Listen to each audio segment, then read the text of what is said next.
Clocks ticking, screen glow, chat about to light up. Headlines look wild, yeah, we're about to write up. No scripts, no filter, just truth on the mic. If it's breaking tonight, then we breaking it right. Scrolling through the noise, cut the signal from static. They spin it one way, we go full cinematic.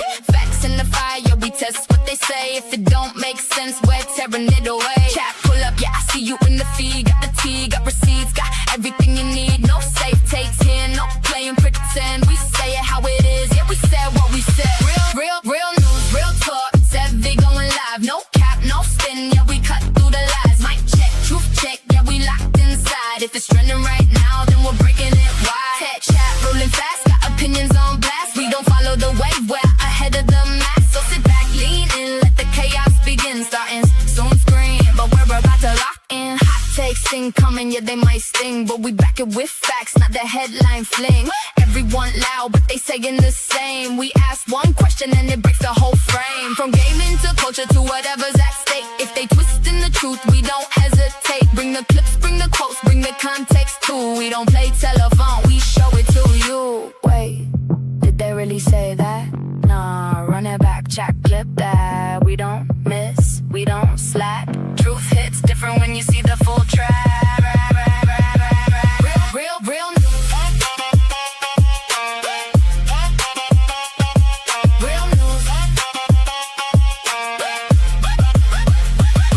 Real news, real talk. Sevvy on the air. If it's fake, if it's fun, yeah, we taking it there. No fear, no fluff, just a sharp, clean cut. When the stream goes live, yeah, you know what's up. So spam that chat, let's get loud, let's begin. Starting soon, fading, now we diving right in. From headlines to heat, yeah, we cover it all. Sevvy's in the building, real talk, no stop. No stop.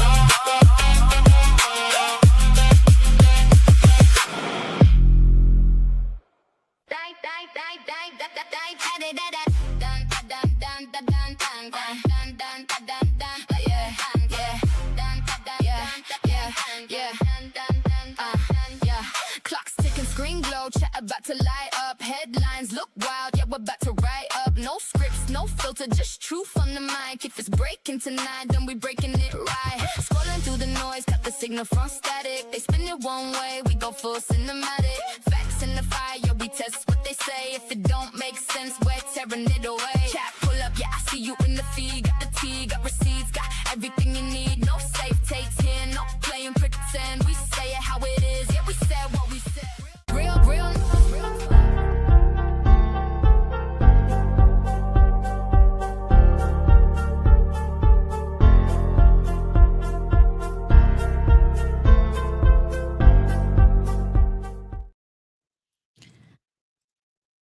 And we're back. Hello, everybody. How are you guys doing today? I hope you guys are having a fun time. I'm here with Aydin. Hey, Aydin, how are you? You're muted. No, you're muted. Off to a great start. Thanks for having me back. It's great to be here. It is 1 o'clock in the morning for me. Yeah, so that was... be a little bit a no. little bit low energy, but I'm all right. I've had a coffee, so I should be good. Oh no.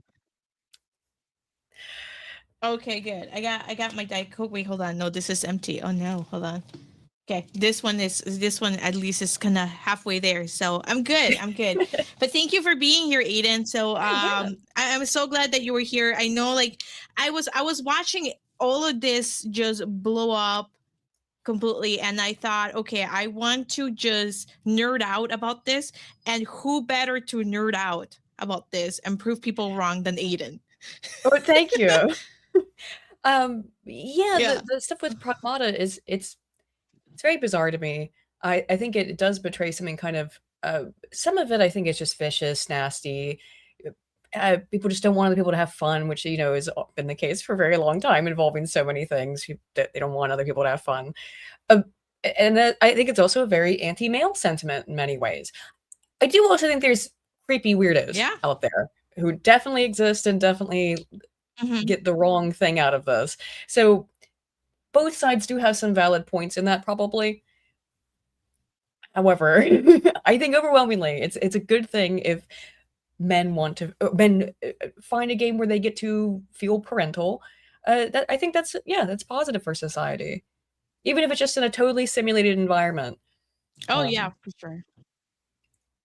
Oh yeah, 100%. Let's say hello to chat really quick here. So we were kind of looking at that. We saw Lawrence Knight is in chat. Hello, Lawrence. Thank you so much. And Lieutenant Giratina, hello. Anthony Way, hello. Rocky, the Black Dragon, is in chat. And hello, Saw.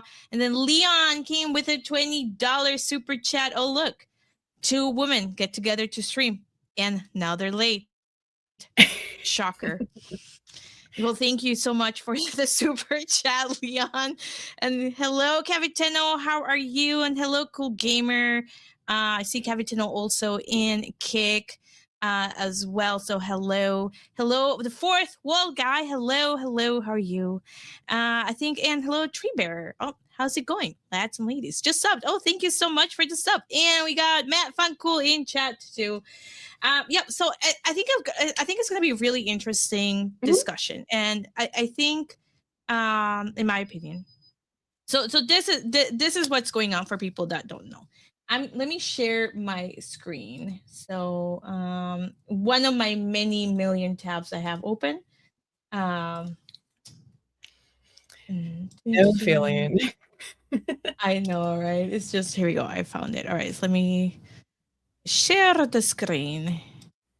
There we go. I just figured it's going to be so much easier if I have it pulled up. Okay, so this is really the controversy that kind of started. Mary Morgan made a Twitter post. If I do this, will it make it bigger? Yes. Where she said, lots of strange reactions to this game. Let's clear some things up. Childless men, according to her, do not have paternal instincts the way that childless women have maternal instincts. We observe this in the way little girls play versus little boys. Real quick, I'm gonna get through this first. Yeah, go through it, because I read this on stream the other day and that one stuck me, but go ahead. No, yeah, I know. I feel like I have so many things to say about this that it's like I'm just gonna get through it and then we're gonna break it down, because we are ready. We are so ready for this. Okay. Men first experience paternal instincts once they have their own children, and typically those paternal instincts are only ever felt for their own children and no one else's. Right. So that's her second point argument there. The third one is men are not nurturers. Men don't gush over cute kids in public. Men don't have baby fever. If a man wants to possess a child for any reason other than that being a product of his own lineage, he's likely a predator. And you'll be taking the feminist radical gender abolitionist position to protest any of the above points. This should explain why, quote, a dad simulator game marketed to mostly childless men gives people the creeps. I'll let you respond first, because you're the guest. Go for it. There's so many things that are, what's that thing? It's like everything you have just said is wrong.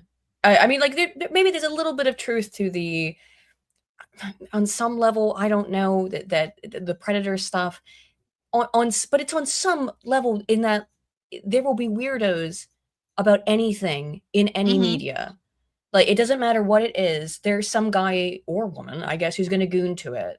Now, unfortunately, some of those people will goon to children in any form of media. Remember Daphne Keane when she was in Logan? There were a bunch of creeps back at that point. And there always are. Whenever there's a child actress or a child in a game or a child in any form of media, there will be weirdo freaks. However, what's been overwhelmingly the sentiment has not been that. And I think the people who are doing that have been told that they need to, piss off because it's gross and weird. Starting with the first thing, though, I don't even know what she means by this in terms of childless men do not have paternal instincts the way childless women have maternal instincts. We observe this even in the way little boys and girls play. There are differences in the way that little boys and little girls play, but I have Mhm. no idea what that has to do with maternal instincts, except for the fact that little girls are more likely to be drawn towards dolls. Yeah. There's a number of reasons for that, though. Girls, I just finished doing a big project on this actually, and from about 1 to 3 months old. And honestly, like you can't even really test that earlier than that. You're looking at where the eyes are looking, and you'll see that infant girls less than 3 months old or up to 3 months old already will focus more on a baby doll than they will focus on a truck. But little boys will look equally, not more at the truck, but they will look equally at the truck or at the baby doll. So but I don't know what that, I think that's what she's referencing, but it has nothing, unless you're saying that being more people and social oriented is maternal instinct, which it's not. That's Yeah. women are more social Yeah. than men a little bit. We're Yeah. more socially focused. Men can do, Yeah. or boys can do both, but girls tend to be Mhm. more socially zoned in on it. Yeah. I don't know why she included that, other than it's kind of a commonly known thing about child development. Yeah, it's the whole thing is weird to me. I mean, like, just kind of going through just generally what she has in here. Like, one, childless men don't have paternal instincts. I don't think this is true. I've known plenty of people, men that don't have kids, who gush, and I guess that's part of her third point, who gush over children, who are excited, who can't wait to be fathers. I know many men who are basically born to be fathers, Yeah. right? They're better parents than a lot of the women I know. And like, I'm in my 30s. A lot of my friends are married. A lot of my friends have kids right now, right? And it, like, I hate to say it, but sometimes like the fathers are better at being a parent than the mothers are. I mean, hell, my mom was always more worried about being with her friends and going out drinking Mhm. than she was about being a mom to me, right? So it's I like, had kind of the opposite. My mother well, is a preschool teacher, early childhood yeah. educator. So when I was a kid, so she was overbearing a little bit in that she knew uh everything about child. So it was kind of the opposite. But yeah. my dad was excellent too. So Yeah. I had two great parents who were both very Yeah. involved personally, and I I know know that. both can be very good parents. You Yeah. know. Yeah. And I know, like, for sure. So background on me, like, when I went to college, I majored in psychology. My Mhm. major was, and then I graduated with honors in forensic psychology, which is Mhm. not quite child development psychology, but I had to go through the entire thing. I had to Yeah, yeah. present and do a lot of research, and I'm like such a geek for meta-analysis research. It's like, I love Mhm. it. It's so fun. Um, and I do know that generally one of the things that I did, one of the research points that I did, because there's a lot of self-study when it comes to, the fact that if you want to graduate with honors, you have to do a lot of legwork. Mhm. And one of the things that I did was I went to the mall and I observed fathers and I observed mothers, like, Mhm. interacting with kids. So I chose different times of day. So I chose, like, either Mhm. during the week, like on Tuesday and Thursday, and then during the weekend as well, Saturdays and Sundays. And I watched parents with their kids at the mall in different areas of the mall, because it's the Mall of America. It's a huge Oh mall, yeah, right? yeah. So I observed them in Legos. I observed them in what at that point I think was Nickelodeon. I don't know if it changed now. It has changed. It used to be like Snoopy. It changed from Snoopy to Mhm. Nickelodeon, and then I think it changed again to something else. It's a huge amusement park inside the Mall of Yeah, America. yeah. And I observed them at Barnes and Noble. And like, so I observed the kids in a lot of different places and their Mhm. parents, and that's, so it was just mostly observations. And I worked to have a very specific uh triggers that I was tracking, right? How many times they were touching their kid. If the kid fell, which parent went to it, how many times did the parent intervene to help the kid, if they felt that the kid was in danger, right? If the kid strayed in danger by being strayed too far away, if the kid showed signs of distress, who was more likely to do anything? And what I observed in those situations was that the fathers were more proactive towards the kids. Even if, like, obviously the mothers were more likely to be there on Tuesday and Thursday, the fathers were more likely to be there during the weekend. But in those interactions, it was the fathers who ran to the kid, who were more likely to help the kid and, protect the kid. If the kid started to run off, it was the dad who got up and ran after the kid, right? And this is just like observations. And I made these observations over like a 3-month period.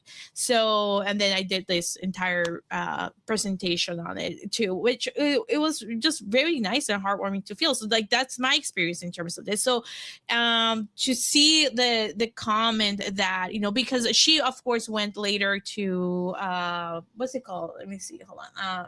And we might go into, we might talk about this one, right? Because she talked more about this in pop culture. Oh, I didn't see it. I just saw the tweet. Yeah. So yeah, interesting. Yeah. Okay. And she talked about this in pop culture, and maybe we'll look a couple of clips on this, when she was talking about this in pop culture, her entire thing, when going back to her tweet, because she was trying to explain her tweet here, let me just go back to the tweet, was the fact that she was saying men don't have these instincts.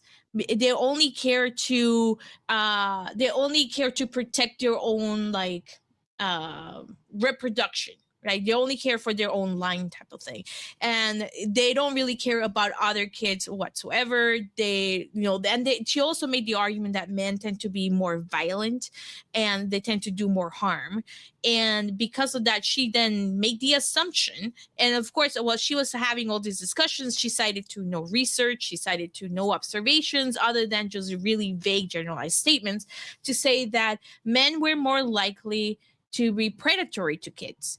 And then she made a really insane comment that I'll find the clip as we talk later on to show it, but I'll just kind of preview it. She made the comment that children are better without fathers. Whoa. Yeah. She made There's that not comment. a single piece of research that supports anything in that direction that I've ever seen. I mean, unless the father is actively abusive. Every single bit of literature, the totality of the research shows that children do better in pretty much every measurable outcome when they have both parents, mother and father. Yeah. That's out of left field. I could kind of excuse not being aware of something like, what is a paternal instinct and how would you measure something in that, like that, and what does that even look like from someone who's not necessarily, you and I both have a background again in psychology and research, so we might be more aware of that. But someone who doesn't have that background, I could see that, but not knowing that's strange. Like that seems like rewriting history and reality a bit. It was really strange, because that's really what she was going right for. And of course she got community noted, which was great. And then this is what she said too: to those denying biology here, would you hire a male babysitter? You meet your kid's kindergarten teacher and it's a dude. How you feel about that? What do women have that men don't? Are we beginning to understand each other now? Men aren't women. None of it is a knock against men. It's just true. I don't agree with any of her statements. I really don't. Would I hire a male babysitter or be okay with a male teacher for children? Look, overwhelmingly, I think we're putting the cart before the horse. Why are there so many women who are drawn towards early childhood education and caregiving? Because women are more drawn to it than men. Yeah. It doesn't mean that men don't have it. It's a little bit different, as are men and women are different. That's very true. For example, like when women receive oxytocinergic response, it's in one of the studies that I've got that I sent you to. Women receive, which is a meta-analysis or review. It's not a meta, it's a review. So oxytocin is the bonding hormone. It is produced in massive amounts when women are pregnant. And that's why and in fact, it can be, there's so much oxytocin. It's believed to be one of the reasons why women kill their children. What SIDS really is, for example, is that they're so overwhelmed with these incredibly powerful hormones that they kind of go temporarily insane. Is it this one? Yes, this one. Well, this is the mean desire for children, which is not the one I'm talking about. It's in this meta-analysis, which I'll repost here. Is it this one? It goes over it. It Takes Two. Yes. I also sent you the PDF, which is easier to read, to be honest. If you go to the, it's just easier to read, at least for me. But both women express oxytocin. Yeah. Oxytocin, by the way, we all express it all the time. It's go touch someone on the skin for about 5 seconds, and you will start to produce oxytocin. That maybe not if it's like a hostile touch, but someone, a friend, a family member, a loved one, if you touch them for about 5 seconds on the skin, you will start to produce oxytocin, this bonding hormone. Parent and child, it's much higher. With men, with women, the oxytocin is provoked more. We produce more oxytocin when it's like an intimate, soft touch, for example, an embrace. Men produce oxytocin with what's called stimulatory touch, playfulness. Playing with the child causes men to produce this bonding hormone more. So, I mean, that's just one example, but even like this core hormone, it's just that men and women are different. Women get the oxytocin from affection. Men get the oxytocin from playfulness. And it's just two different ways of receiving this same bonding hormone that, ties you to each other, and both parent and child produce it at the same time. Through these stimulatory behaviors. Yeah, and I did see that, and it's one of the interesting things that I was also looking at as well. Let me just kind of find it here really quick. Let me see if I can find it. Where is it?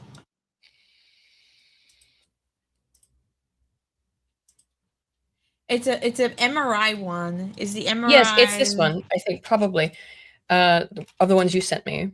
Sorry, I'm a bit of a sped about this. Thank you. No, it's amazing. Okay, so this one, is this one. The exploring the hormonal and neurocorrelation of paternal protective behavior to their infants.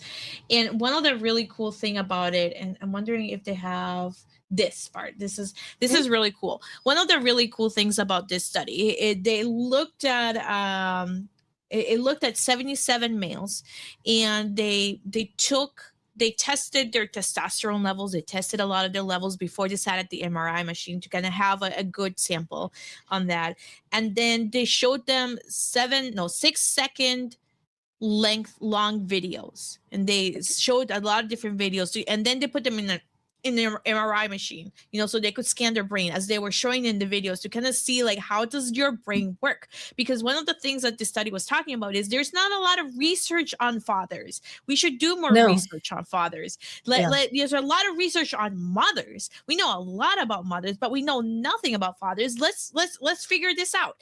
And what they actually found out about it, which was really cool, is they looked at the two things. They looked at something called PPQ, which is behavior aimed at preventing harm. And then they looked at ASD, which is an actual stressor, like an actual stressor that was happening, like a loud noise that scared the baby, or, something that would actually evoke an emotional reaction instead of just a hypothetical one. And the PPQ stuff are things like hygiene concerns. So like, is the baby getting into a mess or something like that, or getting into something that's a potential like a threat in a way that is not a loud noise of like an intruder, which that might indicate, or something, an immediate physical threat. Yes, thank you. Yeah, thank you so much. I love that you know this. This is so cool. And one of the really cool things about it is that it showed that men reacted, with a protective instinct, regardless of their testosterone level, right? So it didn't find a strong correlation. Not to the PPQ ones. Not to the hygiene concerns, to the threat ones. Yeah. Yes, to the threat ones. Yes, to the threat ones. And I thought that to be so interesting too, because it really posed the question of, well, if there is no strong correlation between that and a testosterone level, then this really then shows that, it's a human reaction And it kind of defeats the entire argument that Mary and Tim Pool were saying about like, well, men are violent. You can't trust men with kids. It's like that. It completely negates that entire argument. Well, men are violent in that they are the protectors. So what do you see in the fMRI data here? And in terms of the reaction time, is that you find that men react to threat stimuli. The hygiene concerns, the baby getting into, getting dirty or something like that, that's not super or even if it's dangerous potentially, that is not as concerning. It doesn't make the brain light up the way there's an intruder potentially does. And that's just again, it's actually, as Mary said, men and women are different. Women are going to be activated potentially more by the hygiene cues of don't put that in your mouth, that kind of stuff. Men are looking out for potential threats. And this is why we're complementary as sexes, It totally makes sense. I mean, because if we start to think about like how were we as kids, right? And like how were we wired? I mean, there is that whole always like, is it genetic? Is it the environment, right? Because like as you start to like grow up, like they already put you in these boxes already of like girls should be sitting down talking to each other, guys should be active and running around, and I know that like I did a lot of sitting with my friends, but I also like said, screw you guys. I wanna go play soccer, or I wanna go play cops and robbers, So I always ended up with the guys because like they were more active and I like running around. I didn't want to just sit around all the time, But the expectation is that you as a woman should be talking, should be like bonding and making relationships and focusing so much on relationships. But I felt a lot of pressure that I needed to do that when I didn't want to do that all the time. So there's always that question. Go ahead. It's always deviation. All of research is, of course, just talking about the average. We find a trend, and that means that this is what typically happens. But people are always, to a certain extent, deviant from that. You'll find that it's true. It's like that thing where it's like, the average woman is 5'6", and then someone will go like, oh, but I'm 5'8", or something. It's like, I actually don't know what the average height is. I'm 5'7", so I think it's 5'4", actually. It's that kind of, and it's not just women who do this. Men do it as well. Everyone does. Let's look at the outlier. Let's look at the exception to the rule rather than the average. And the average on this kind of stuff is that absolutely men have these tendencies towards protection, and this is also laid out in the hormonal expression of it. If this was unnatural, if it didn't exist, as Mary has claimed, we wouldn't see changes in hormonal expression. That means something biological is going on that's beyond just the cognitive, and it's beyond just the reactive stuff. And again, oxytocin is something, someone does not have to be related to you for you to be able to experience oxytocin. In fact, that's how love and romance works, is you receiving oxytocin from touching someone that you are hopefully not related to. You know what I mean? So it does not mean, we're not saying that there's not weirdos out there. That's not what we're saying. But definitely the overgeneralization and the attack on men is just completely ludicrous at this point. One of the things she said, though, is that a man can't feel this stuff for someone he's not related to. But I'll tell you this, though, Mary, is that, again, the overwhelming amount of oxytocin production that occurs in a woman's body naturally happens when she's pregnant with her own child. So I guarantee that it's a little bit different for women dealing with children that they're not related to as well. But, you look at like ancient history and why we evolved these things is because we evolved as apes in small tribes for the most part.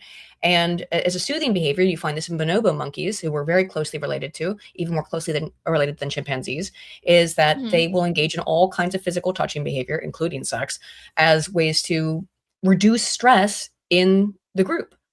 And sex between adults, hopefully. But, I mean, they're bonobo monkeys. But as humans who are evolved and intelligent and can make rational decisions, it's absolutely capable for men to care for children who aren't theirs. They've been doing it through all of human history. I mean, like, that's such a ridiculous claim to me. Men who would take on squires and such to essentially be their proteges. It's Mm-hmm. all of academia is men adopting other men, or typically in Yeah. history, other men to be their adoptive sons for a couple of years. That's why we talk about in academia, we talk about, like, I say my academic grandfather, who was the advisor of my advisor. And that's just the Mm-hmm. language. It's all familial, the way we talk about so many things in society, even though they're not related to us. Yeah. And I know that definitely, let me just gonna pull some of this stuff up here. Like, for example, I mean, there's just so much research. Of course, I forgot to share it. I was like, wait, why isn't it showing up over here? Again, like, there's just so many studies out there, right, that talk about, and this is just goes to her claim that, like, children are better off with just mothers versus, Yeah, fathers, I right? couldn't even believe that one. That's so prima facie false. I was shocked Yeah. to hear that you said that on No. the podcast. Yeah. That And I maybe didn't what we can prepare for that claim because it's so silly. Sorry. I know it definitely is. On the Titanic, the men stood by and let women and children go first. Disparu is 100% correct in this. They could easily would have forced them out of the boat by force. Yeah, that is true. And there's also this thing too on the fact that, like, I don't know if you heard that, I didn't know about this. I heard about this when I was watching Leon's stream. So in the game Helldivers, Mhm. they usually have like things that they have to do. Like, you can either do one or the other, like save one planet or save the other planet. And one of the things that they had was save a planet full of children versus like do another quest that had more loot or something. And Helldivers is massively played by men. Yeah, They all overwhelmingly. save the children Of first. course. Just say I mean, of course they did. This narrative's bizarre, and I don't know where Mary's picked it up from. Is that men don't have any concern for? Again, historically, that's what men did, was save and protect the women and children who weren't necessarily their own Yeah. progeny. In many cases, maybe of their same tribe, of their same ethnicity, first and foremost. Mm-hmm. But talk about, like, gosh, I read this book actually when I first went to college. It was called Mountains Beyond Mountains, and it was about a guy. What's it was a doctor who, what was it, diphtheria? No, typhoid.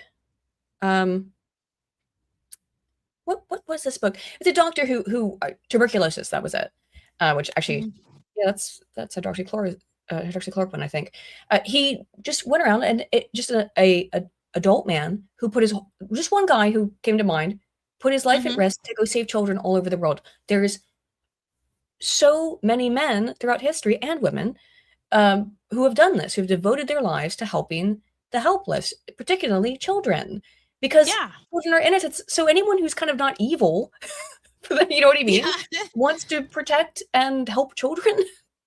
Yeah, I mean, if you think about it, of course, we're gonna have a bell curve, right? We're gonna, Mhm. obviously, we're gonna have a bell curve. People are gonna fall within that bell curve. We're gonna have weirdos that are gonna do really nasty things, and then we're gonna have Yes. exceptional people, and then most people are gonna fall like in the The mid. middle. And yeah, but it's normal. So the overgeneralization of just because there are predators out there that so happen to be male, it does not necessarily mean that all men fall into that category. I know there's been many a times. So this is one of the things. So because of my job, I subscribe to the news alerts from the Department of Homeland Security, and they put out everything they do. They put Yeah.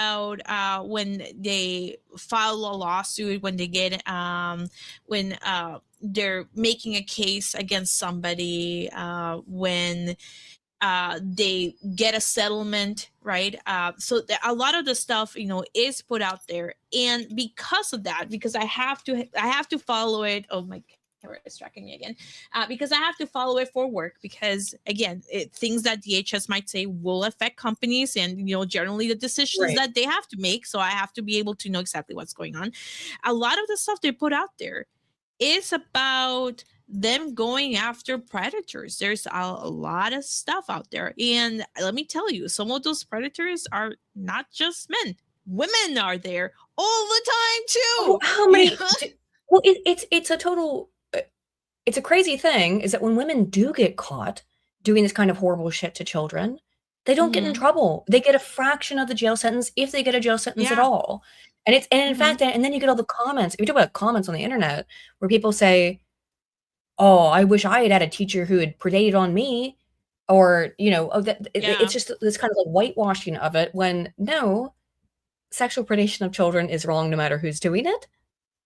Yeah, it is wrong, and it is kind of like celebrated. I think but I understand if you're a kid, you think oh look haha look at you got a woman, but it's adults saying this though when I was his age. You see adults, oh my god, yeah, adults who are looking at it's a very common phenomenon where adult men will comment on these stories and say oh, I wish I had a teacher like that when I was 12, and it's always no, you don't. God, no. You see it all the time, and it's the same kind of mentality, I think, which is really fucked.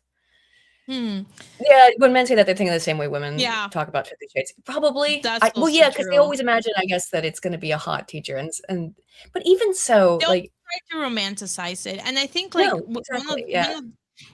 think there's always this crush on teacher, Yeah, and I think again as a kid you're very impressionable, right? Because it is your formative years, so you're looking up for people, you're very hormonal, you have crushes on everybody left and right. And so it's just I think part of the course, but it's just so just disappointing to see it, but definitely I've seen a lot of women do it too, and yes.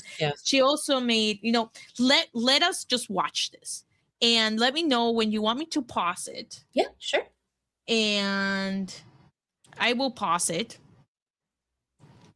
I think we're all bottle blondes here. She might not actually be. I mean, I have my roots. You can see my roots. Oh, dude, look how terrible mine are. I haven't done them in months, so I'm way. I've just let it go.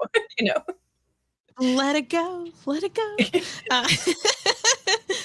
All right, let's just watch it. Let me know when you want me to pause it. We'll pause it. Yep. We'll react to it. And then we have a bunch of research that we both did that we can just pull up at any time. Yep. Can you hear it? Oh, no. All right. Let me see. Let me try to reshare my screen. Hold on. Let me try it again. Because I probably didn't do it with the audio. Let's see. You just angered everybody with this one. Yep. Yeah. I hot take earlier today on X, but let's get into it here. I think we can have a better discussion away from X about this. So a Japanese video game studio called Capcom just published a new title over the weekend, which is called Pragmata or Pragmata. I still don't know how to pronounce it. You've never heard of it? She never played the game, by the way. So this is... Look, I've not played it yet either, but it's the whole... I'm sorry. This might sound really rude. Is the whole way it's presented as this Japanese company called Capcom released a game. I don't know how it's pronounced. You're not setting up any kind of credibility here for you to be able to talk about these subjects. I know, right? This is just doesn't look good. Have you never heard of Capcom? Okay. Yes.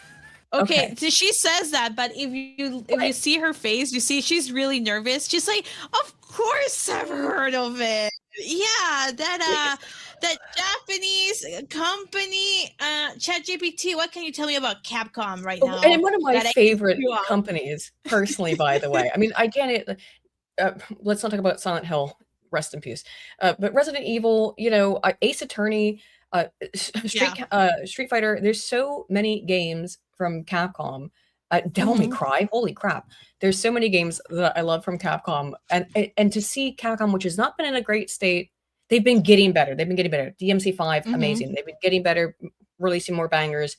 They had a period of time that was really bad. We don't talk about DMC, for example.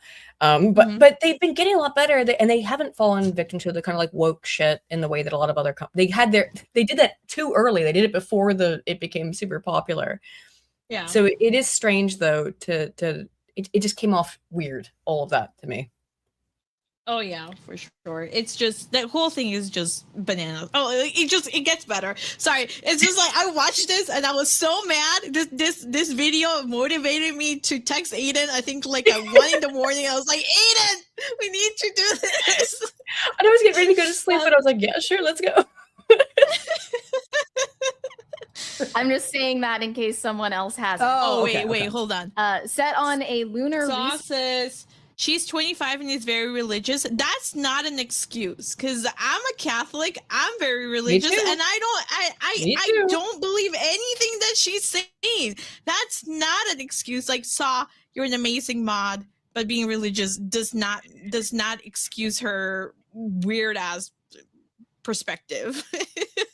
No, I think it's kind of messed up if you're like a trad woman in some sort of capacity, and to have this very negative opinion towards men, and particularly men's relationship with children, which is what we should be fostering. Of like, it's okay for men to have a positive relationship with children because they should have children, obviously, because the human race kind of needs that to survive or something. I don't know. Yeah. Yeah, exactly, Disparu. Yeah. Disparu, you're right. Yeah, you're right. But part of being religion, part of Catholic faith, and I don't know exactly Christianity, is more like you're looking up to the men generally for them to kind of help you. There's two different roles, female and a male, and you do well together. You work well as a couple. The idea complementary roles that men are predators. Yeah, they're complementary roles. They're not the same roles. They're two roles for a reason. The idea that you think men are predators and not to be trusted means you don't believe in those roles, in my opinion. Again, from what she said. Yeah, I think you're right. Her religion is feminism. What I don't know what else to draw from it, but the reality is that, like, yeah, I mean, okay, so if you're, religious, trad in some capacity, then you think men and women should be having children. Then what role is the father's? What role does the father play in the child's life? Is he just it sounds like she thinks men are sperm donors, and that's their role in the child rearing process. Yeah. That's not very trad of you. Yeah, I mean, she clearly never read the Bible either. She never clearly read the Bible either. If this is what she thinks. Anyway, sorry. The game follows spacefarer Hugh and android Diana as they work together to fight a hostile AI known as. She is reading. Yeah, I don't know how to pronounce that either. That is controlling the state. She's reading. So this came out I bet she's reading for ChatGPT. A massive debate online about whether this game is creepy or perhaps even predatory toward the child character Diana. Who, by the way, in case that wasn't clear, is merely an android that appears to be a child, a human child in the game. So you play as Hugh, and you are basically the protector or guardian of this character, Diana. And by the way, do you want to pause for a second? The character, just to point out something, like this whole idea, like she's just, I'm sorry, is she like new to like culture critique? Because this. She even mentioned dad simulators as if like she's aware that it's a genre without being aware that this is an old genre within video games. I mean, like, the Clementine from The Walking Dead, Ellie from Last of Us. Yeah. What was the little shit in God of War? Like, this is a very old trope. You can go back to Final Fantasy IV. And I can think of examples. Lost Odyssey. There's tons of it, which by the creator of the original Final Fantasies. There's tons of examples throughout gaming history of this exact trope of you as a protagonist taking care of children. And however, her analysis seems to be very much like, this is a new thing. It's in no way, and particularly the very precise relationship of the father and daughter. That's Last of Us was huge. I don't understand how you don't get it. Yeah. I think, like, honestly, I think she's just, I don't know if she actually believes it or not, because I think like when, and as we go through the video, you'll see her flip flop too. by the way. So I don't really think that. I think she's talking out of her mouth just both ways. I don't think she really thought about what she was saying, and I think she was just making a comment because, again, like, it's popular to be, if you're a feminist, which I'm assuming she is, it's popular to try and protect kids no matter what, right? And this is the conversation that Aydin and I have had for many, many times about using children to push propaganda and to push like very restrictive laws. And, so it's the popular thing to say, hey, I'm pro-kid, let's help the kids. And I had the exact thought as you, though, in that I think she made a statement. It went over like like just deflated balloon. It did not fly. And then she had to retroactively try to come up with excuses or rationales as to why she said it in the first place. I think that's all it is. Because Mary, you can just say you're wrong. We will see. Yeah, there is nothing wrong with just saying I'm wrong. Like, there's been a couple of times on Twitter when I will say, okay, I was wrong. I changed my mind, because of this, because this came to light, and that's okay to do that. Like, for example, when I first started playing Resident Evil 9, I really didn't like the game because I really didn't like Grace. And as I played more of the game, and after I completed it, then it clicked. Like, oh, this makes sense. She was forced into that position, because I've talked about it in Twitter, but like the entire thing was like, I was like, yep, I played the game. Now I understand. Because people in the comments said, because I was having problems with like her whining and I couldn't hear anything. And they said, oh, turn off 3D audio. So people in the comments in Twitter were like saying like, okay, like this is how you fix the issues that you were having. And once I fixed those issues, it really helped a lot. And I was like, okay, now I get it. Now I understand. Actually, this is more enjoyable now to play based on this. But there's nothing bad with saying I was wrong. And that's okay. I've never understood it. Just say, honestly, people will respect you more for being able to say, I screwed up. I didn't know what I was talking about. Yeah. They might get mad at you for a little bit, but in the long run, they'll respect you more for being able to say, hey, I just didn't know what I was talking about. I made an ignorant statement. My bad. Yeah. Yeah. It 100%. And I really wish that she would have said, okay, I was wrong. After people in the comments pointed this out, I did more research and this is what I found. Like, I think I would have thought better of her as a person if she would have done that, but she doubles down, and then you see her flip flop. So we'll keep watching. Yeah. It's a little girl, but also not, because it's a robot, and they have this highly stylized version of it too for both Hugh and Diana. I did also hear this argument that she looks like she has lip gloss on. And I can kind of understand some people saying like, oh, maybe it looks like she's wearing makeup or something and that makes her look. But then same people, look, this is bizarre because the same people who are calling this already pedophilic were like, here's my suggestion for a fix.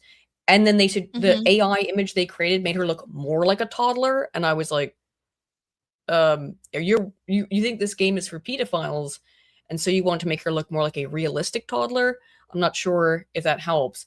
And then I said like, oh, this is like toddlers and tiaras kind of shit, and it's very bizarre. Like, I don't know. What I think about is there's been games with another game with android children I thought of was Xenosaga, and that's the PS2 era. But they also had like, they're androids, so you would expect them to look a little bit off, I guess. And the question there is this gooner bait or is it not? And I think overwhelmingly from the way the game's been received and from all the clips I've seen from it, again, I've not played it.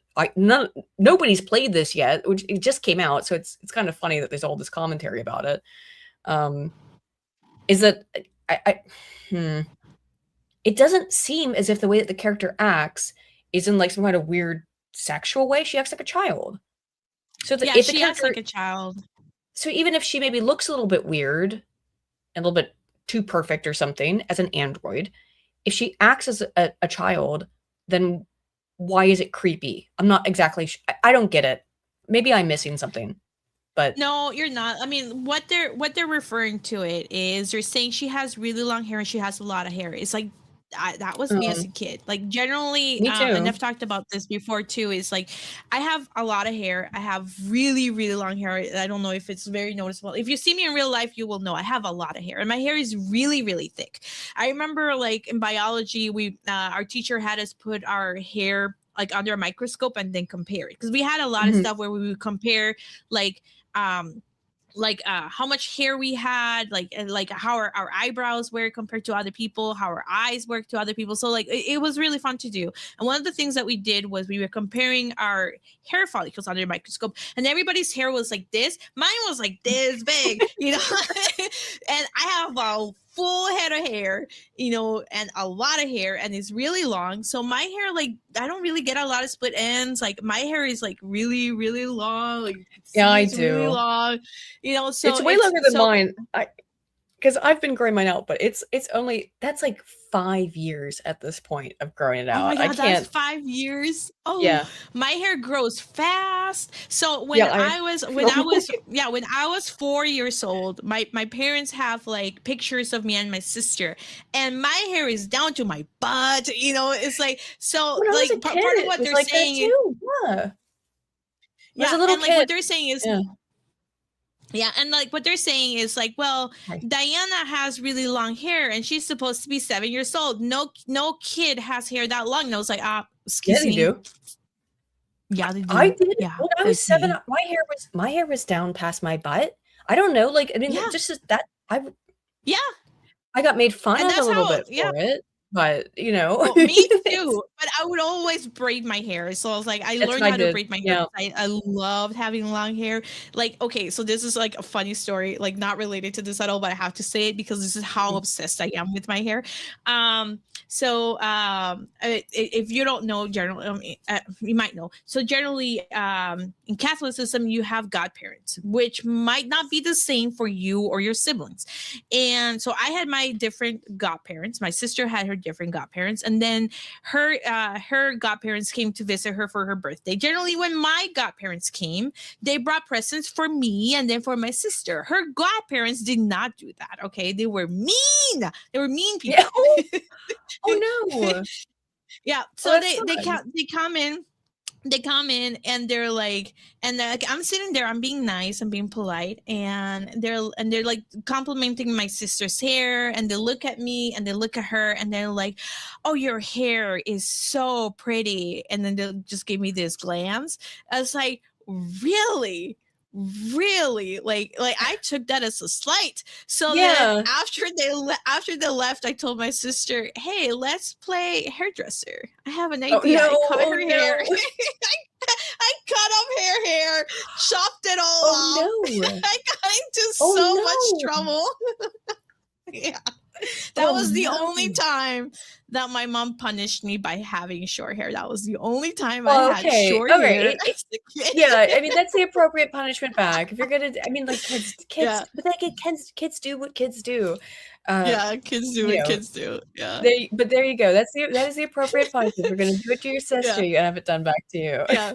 So hair is a big deal. So I love the fact that I always had long hair. That was the only time that my mom forced me to have short hair. I was crying because I always love like having long hair. Even now, I love having long hair. Mm-hmm. So like I've had short hair as an adult too. I just don't like it as much. So it's, again, anyway. So that what they were saying, back to the point. What they were saying is they were saying that this was pedo material because she had long hair, because according to them, no kid had long hair, which is false. And then 2, they're saying like she was too pretty, and it's like, have you seen little kids?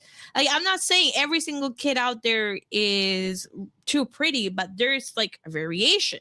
You know, there are kids who are just like cute, and she's just cute and adorable. I don't think she's being sexualized. She's going around, and let me show you, because I put this I made an article in Geeks and Gamers. Let me find it. There was one though, I talked about it on my stream on Wednesday, but there was again someone who went around and like said, no, she doesn't look kid enough like, so they made her eyes way bigger and they upturned her nose further.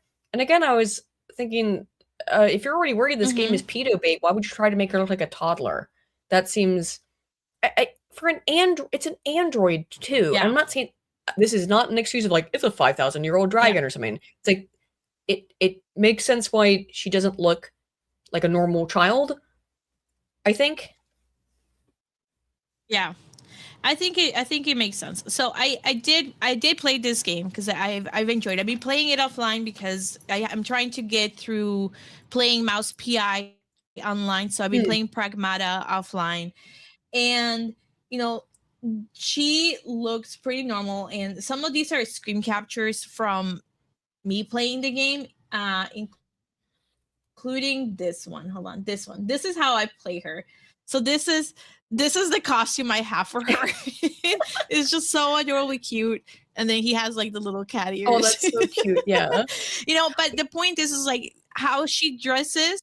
How she dresses is like just like baggy jackets. They're just really cute, adorable clothes. You know, Well, there is nothing sexualized about this. I can tell you something I heard today in my opinion, that I never would have considered was part of the supposed sexualization of this character. Why does she, if you've played the game a bit, why does she not wear shoes? Is it ever explained? That's because that's how her batteries. Yeah, it's because that's how her batteries charge. Yeah.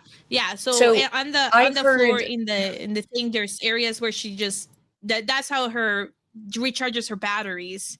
Which I mean makes sense if you have a smartphone in terms of that you can just put onto a charging port, you know, or a.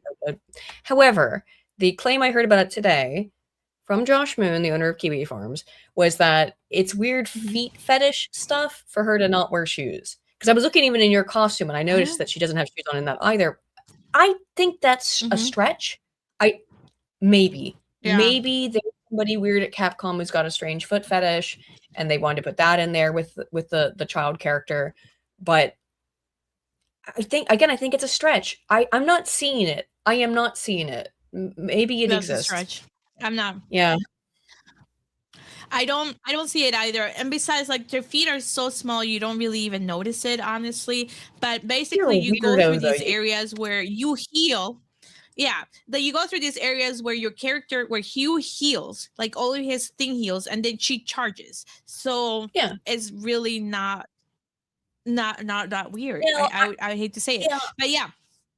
Look, if you're, I said, I'll repeat what I said earlier, which is that there's weirdos everywhere, and they will goon to anything. They will find something. It doesn't matter if it's intentional or not. They will find something attractive, whether or not anyone wanted them to find it attractive. Regardless of whether it is attractive. Yeah, I mean that's also like a condition, a psychological condition of folks finding things attractive that are inanimate too. So that is a thing as well. Talking about the bell curve again, there that's a thing. All right, so let's go back to the video. Adult-like in her facial features. There is definitely some merit to that, in my opinion. You can see that there's like eyeliner on her eyes. She has like a huge like volume of hair, which I wouldn't say is characteristic of children in real life, but again, maybe it's not meant to be realistic. Well, one, no, it's not meant to be. She's an android, but two, children, children do have big, often voluminous hair because it's not kempt in the same way that adults take care of our hair and usually screen over it and stuff. Yeah, and usually too, they have knots. They have knots in their hair all the time too. Like I see my nieces, they have knots in their hair, and it makes it look like more volume because they have so many knots in their hair. And then I'm like, you know, if they're visiting or I'm visiting them, I'm like, hey, honey, let me brush your hair. And they'll start screaming and it'll be like a whole thing. It's like, I'm just brushing your hair. Like, I'll just be like, here, I'll hold it like this. And then I'll just go really softly like this. No, like I do this and I make sure to grab it really tight so they don't feel like go like this. And they still scream. So it's. Well, children are much more sensitive to everything. The world, like the whole world is new to them, so like their pain sensitivity is way higher than adults. Like we're all old and we can't feel stuff anymore. You know what I mean? But like, their pain sensitivity is really high. So I'm sure it does hurt, but that's why kids' hair looks voluminous is because it's literally got knots in it. So it has a lot of knots. Yeah. And I've tried really hard, so that didn't work. So then I think like what my sister said that they do is they just like take them into the bath and then put a bunch of conditioner and then they brush their hair. Well, there's a bunch of conditioners. I guess that's the thing. In case you guys are wondering, and you have like little babies or little girls or cousin or nephews that you're helping, just like conditioner. Apparently, it's the thing. She's just commenting on aspects of femininity. Yeah, for sure. Strangely, I don't think that. I don't think she's wearing eyeliner either. I think it's just I don't think stylization. So. I don't think so either. Like, I'm wearing eyeliner. Yeah, like, this is what eyeliner looks like. I've got a little bit on, but that's you. Yeah, you've got like proper eyeliner on. I just put like a little line on mine, just so you can actually see my eyes in the dark, basically. Yeah. I think it's a little. Yeah, so I don't think she's wearing eyeliner either. No. Yeah, I think she's just like at this point just rasping at straws. That's what I think. Stylizing the character personally. A lot of people think that because they are seeing some very real participation from actual creeps online. Yeah. In this conversation, a lot of people are making jokes, maybe they're partly serious about modding the game to sexualize Diana. But this was again from February, I think, of last year. So this is what she's referring to, the Reddit thing, I think. Oh, okay. I mean, like, if people do that, they're they are freaks. And I'm not defending those people. They should be banned. They should be banned. They should be gotten rid of. Yeah. Yeah, and those mods are, those mods are not acceptable. Like, I'm against censorship, but not all censorship, because you shouldn't have that type of stuff. Yeah, there's a pretty clear line that I think anyone sensible can draw when it's like, if you start talking about wood chipper for those sexualizing children, get out. Mm-hmm. It's disgusting, obviously.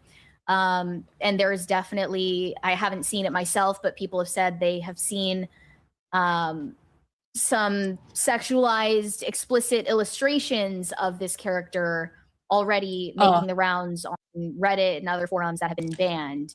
So this was a while ago, but are you aware of the emoji controversy? I did. Yeah. And I know. Capcom put in an emoji that you got, I think, from pre-ordering the game. And apparently the source of, or the emoji that it is referencing is like a lolly emoji. I looked at that the other day on my stream, and there seemed to be validity to it being a reference to it, or being kind of the same thing. But if that's your strongest evidence for this being creepy, is that there's a pre-order emoji or something like that, or a special edition emoji that you get that is linked in some way to some lolicon thing. It doesn't mean they should necessarily get away with it, but it's so far removed for you. Again, grasping at straws, I would say. Let me find it. Really digging hard. Let me if you give me 1 second. Yeah, let me find it. Okay, all right. So I did find it, but I'll show you guys, and then I'll repeat myself when let me see when she comes back. Okay, so this is the Crayana one, Crayana Twitch chat badge, which is just a crying emoji. That's just it. It's just like this little crying emoji here. I understand that there was, oh my god, is my camera acting up again? Okay, now I understand that there was a thing that happened a long time ago, but just because it's a crying emoji does not necessarily mean that. No, she went to the bathroom really quick, so she'll be right back. So just the crying emoji just by itself is not enough. Like if you go to my Kick, my Kick is somewhere in here. Hello, Mouser. Let me find it. If you go to my Kick, I have an emoji. I think I have a crying emoji there. Do I have a crying emoji? I used to have a crying emoji in my Kick. I don't see it in my Kick, so maybe I don't have it there anymore. But it's a crying emoji of me too. So just because there is a crying emoji doesn't necessarily mean. There we go. Hello, welcome back. Hello. Apparently, so just this because particular this is the crying emoji, emoji though, that yeah. I saw people saying that because this like what I was wrong. referring to. Sorry. Yeah, like Go ahead. no, like what I was referring to was just the fact that like just because there is a crying emoji does not necessarily mean that it has that connotation. Because I have crying emojis that like I've used of me, crying, like just crying, and it doesn't necessarily mean it's like a pedophile thing. First of all, I'm an adult. I know that when I was in Leon's stream and we were talking about the emoji, some people in chat were like, oh, that just looks like Sevvy. Again, not necessarily, it doesn't bring that. It's just an emoji. But the thing that happened is real. The thing that they're referring to is real. Yeah, I didn't even know it had a connotation because I've seen versions of this emoji, and like a ton of different people's Discord servers where they use similar ones to represent themselves or something. I've seen tons of versions of this emoji in the past or something similar to it.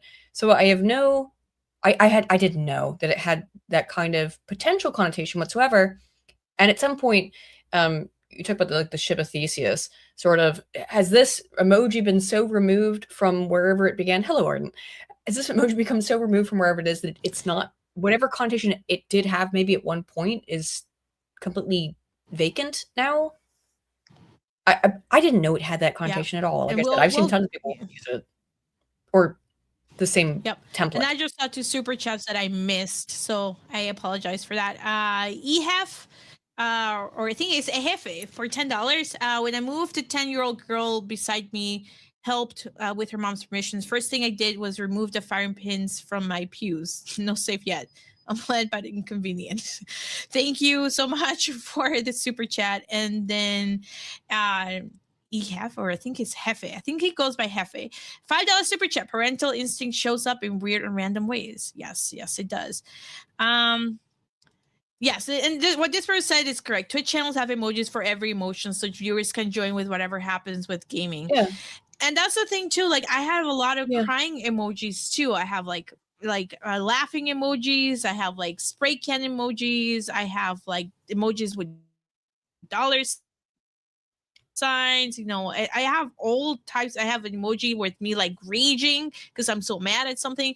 So they're just emojis for every single emotion. And I know generally, like if I'm typing, if I'm texting, like if I'm like saying, oh, I'm crying, I'm so sad, I'll do the capital T and then the hyphen and then the capital T to kind of show like the tears coming down type of thing. So, and that's generally how I type. It doesn't necessarily mean that it has this connotation at all. It's just weird. And I agree with what this person is saying. It's like she went. She made that statement, as we talked about earlier. She made that statement and then had to defend it, no matter what. Because I think I might be on a bit of a like it just started. No, I think I might be on a bit of a delay. Should I maybe leave and come back and see if that fixes it? Yeah, because I do think it's delayed. All right, I'll be right back. Okay, she'll be right back. Hopefully it's not my delay.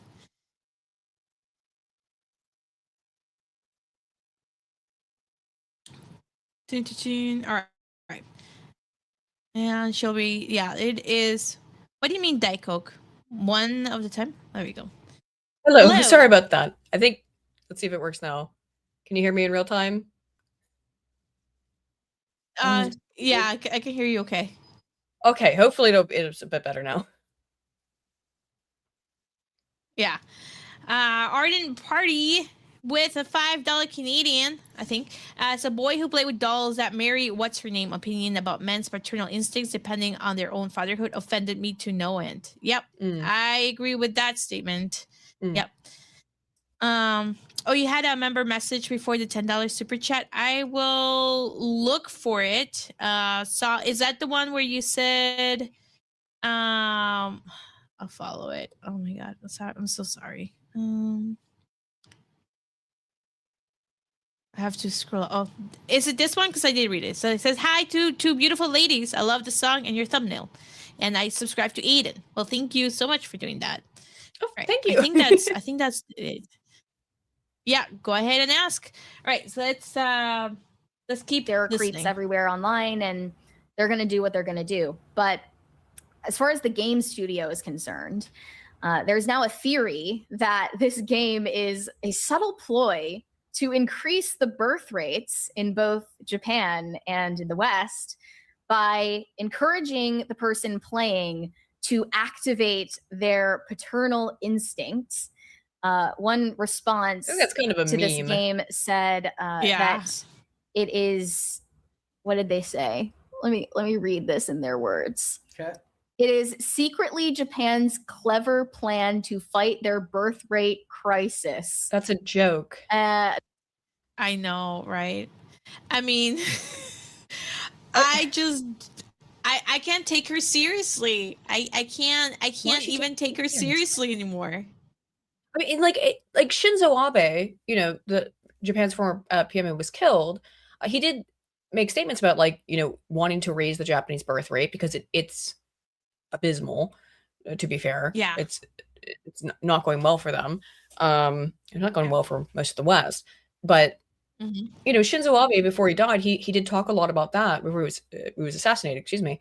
And so I think there's some sentiment of, like, yeah, Japan does want to raise their birth rate. They need to, but yeah, I mean, it's largely, I think, okay, maybe half a joke, as Discourse says, maybe half a joke. It's not. I don't think it should be taken entirely seriously, though, the way she is. Like, it's in. I mean, it's just jest. Yeah, I mean, it definitely is just. I mean, there is some truth that there are governments out there that fund games. That is actually accurate. That is true, right? And they fund games for reasons. So either because they're pushing an agenda one way or another, or they want to, like, recruit more military, right? There's always there's going to be always with an agenda. That's really not surprising. The fact that she's taking this again as a point, it's like, this doesn't help your narrative against men anyway. The fact that people, you know, should have families or should want to have families, it's completely irrelevant. Whether or not you do, it's irrelevant. It's a video game. Yeah. It's just a video game. What if I told you that Capcom made Resident Evil 1 and 3 in mind so that families could plot together, and was made with the idea that parents would be in the room the entire time when killing zombies? Perhaps. Maybe. I mean, yeah. The I don't Capcom understand long game. this. Yeah. What would you do if you found out your mom doesn't have kids, but at the same time you saw the water? I don't understand that question. Well, if my mom didn't have kids, play so that they could play together, well, that's fine. I mean, I play games with my dad all the time, and I had a lot of fun. Right, are you ready to keep watching and see what else she says? Sure. Another one said it's a Japanese ploy to bring out the built-in dad instinct of male gamers and increase birth rates worldwide. So that's why some people are calling it a dad simulator game. That's not how it's being marketed, but it would fit into the same genre as the Last That of is how Us it was marketed. games, or the Walking Dead game, in that way, where you're the guardian or the caregiver of this young female character. If the argument is that the cuteness of Diana as a character is going to increase birth rates, I think that's, like, obviously not true. That's not going to happen. But they're, circulating these clips of especially female streamers playing this game, and they're brought to tears by the cutscenes of Diana, like, drawing a picture of her and Hugh in, like, a family setting. And they're like, this is going to change everything. People are going to have families because they play seriously this game. One of the issues, I think she is. I mean, I think, to me, like, she doesn't know what she's doing. She's trying to find things to criticize at this point. Yes, again, I think started from a point of making an ignorant criticism, and then has gone down to, this is all very serious and political or something. It's like, no, people are just having fun. people would like to raise the birth rate maybe too, but like, I would talk about the number of people who named their child Khaleesi, okay? All kinds of things can raise the birth rate and not necessarily be good. But like, you know, I have no idea if this game will have any effect on that. And there'll be a bunch of children named Diana next year. But there are a bunch of children walking around right now who are about 7 years old at this point who are named Khaleesi. So, you know. It could Just be worse. I mean, if what you get out of this is a bunch of people having kids, that's not the worst thing that could happen. No, really, it's not. Oh, well, I mean, people have kids they shouldn't have all the time. And oftentimes it doesn't work out well, but oftentimes it does. So, yeah. Here, and I see somebody mentioned it. Not holding up. So one of the things that gets mentioned here, and I agree, is that streamers will absolutely like just overdo it for the camera. It's why reaction channels get. It's why Eric Butts will be a millionaire his whole life, because he can overact for Star Wars content. Maybe he does. Maybe he's actually the rare example. I don't agree that every single streamer does. That guy, but he is totally doing it on purpose now. That Eric Butts guy. He is. Yeah, he knows is. But not every streamer does it. Yeah. No, that guy in particular became a meme, and so of course he capitalized on it. Of course, I don't know. Yeah. Maybe a lot of these women are faking. Maybe some of them are genuine, and it's just a genuine reaction to. You remember? They don't do it anymore, but back in the day, they used to give teenagers babies to take home.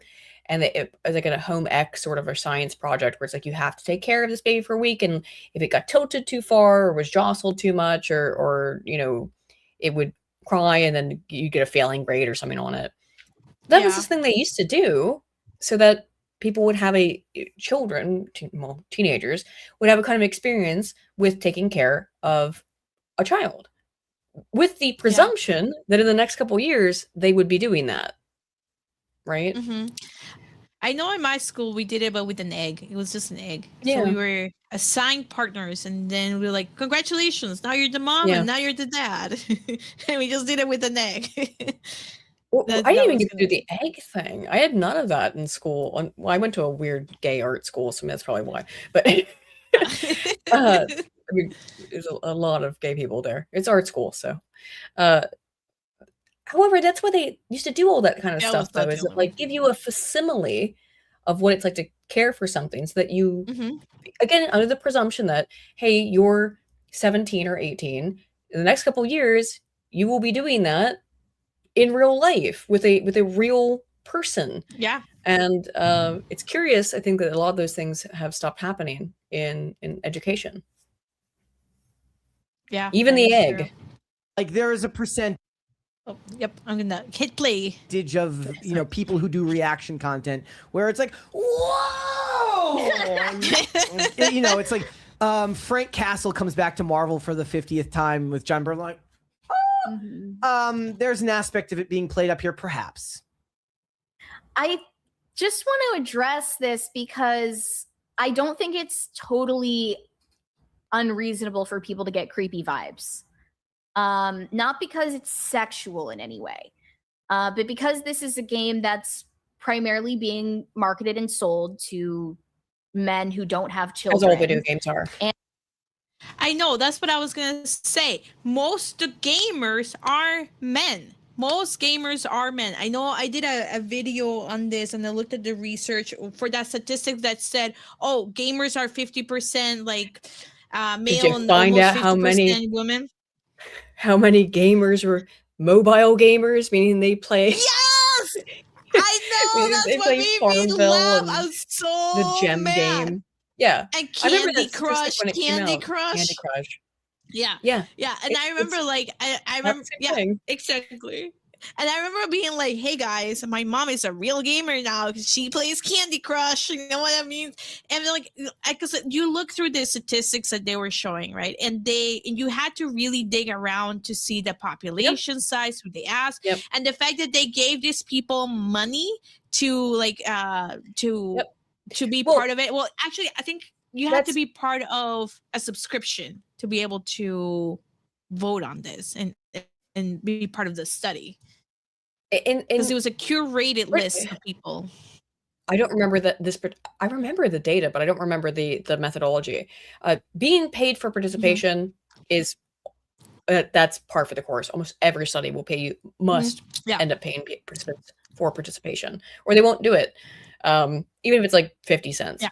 But yeah, I don't remember that one exactly, but it's interesting if they had to be part of a subscription. No, they did. Yeah. Hang on, sorry, Yeah. memory unlocked. Yes, they did. They had to be actively a member of a subscription service.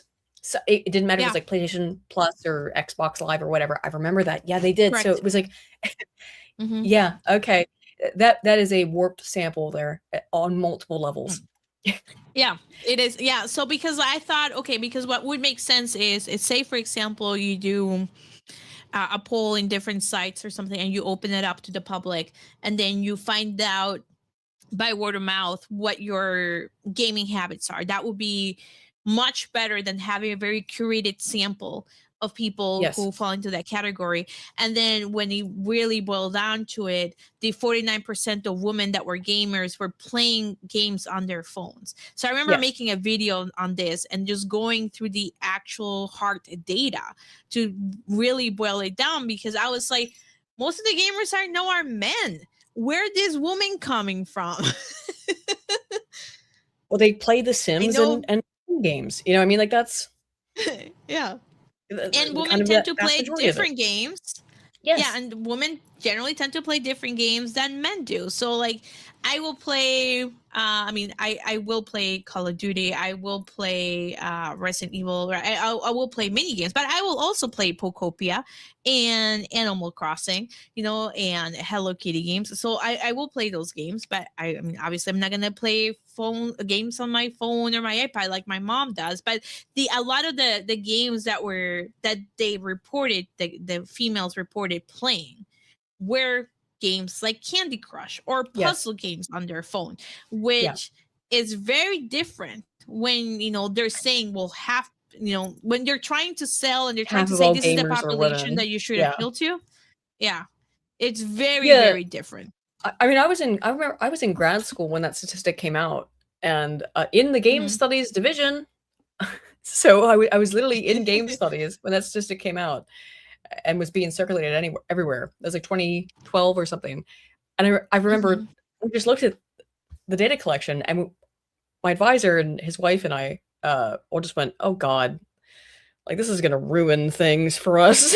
Like, because now we're going to have to explain our samples and things like that as to why we can't get enough women. Particularly with my doctoral thesis, it was like, I couldn't get any women. I was studying World of Warcraft players. How do you think that went? Yeah. Like, I mean, there were a couple, but like it was overwhelmingly male, because of course it was, because overwhelmingly WoW players are male. And WoW is a game that has a large female population relative to many games. But yeah, I mean, it's just an absurdity. Women don't have the same interest. Doesn't mean no women do, but overwhelmingly, video games don't appeal to women in the same way they appeal to men. Yeah, and I don't think it was necessarily Capcom saying, oh, we only want men to play this game. It's just the nature of the gaming industry. That's just who plays video games. Well, you know, a game that had a very large, I believe, female player base was The Walking Dead. Those Telltale games, because they're story-based games.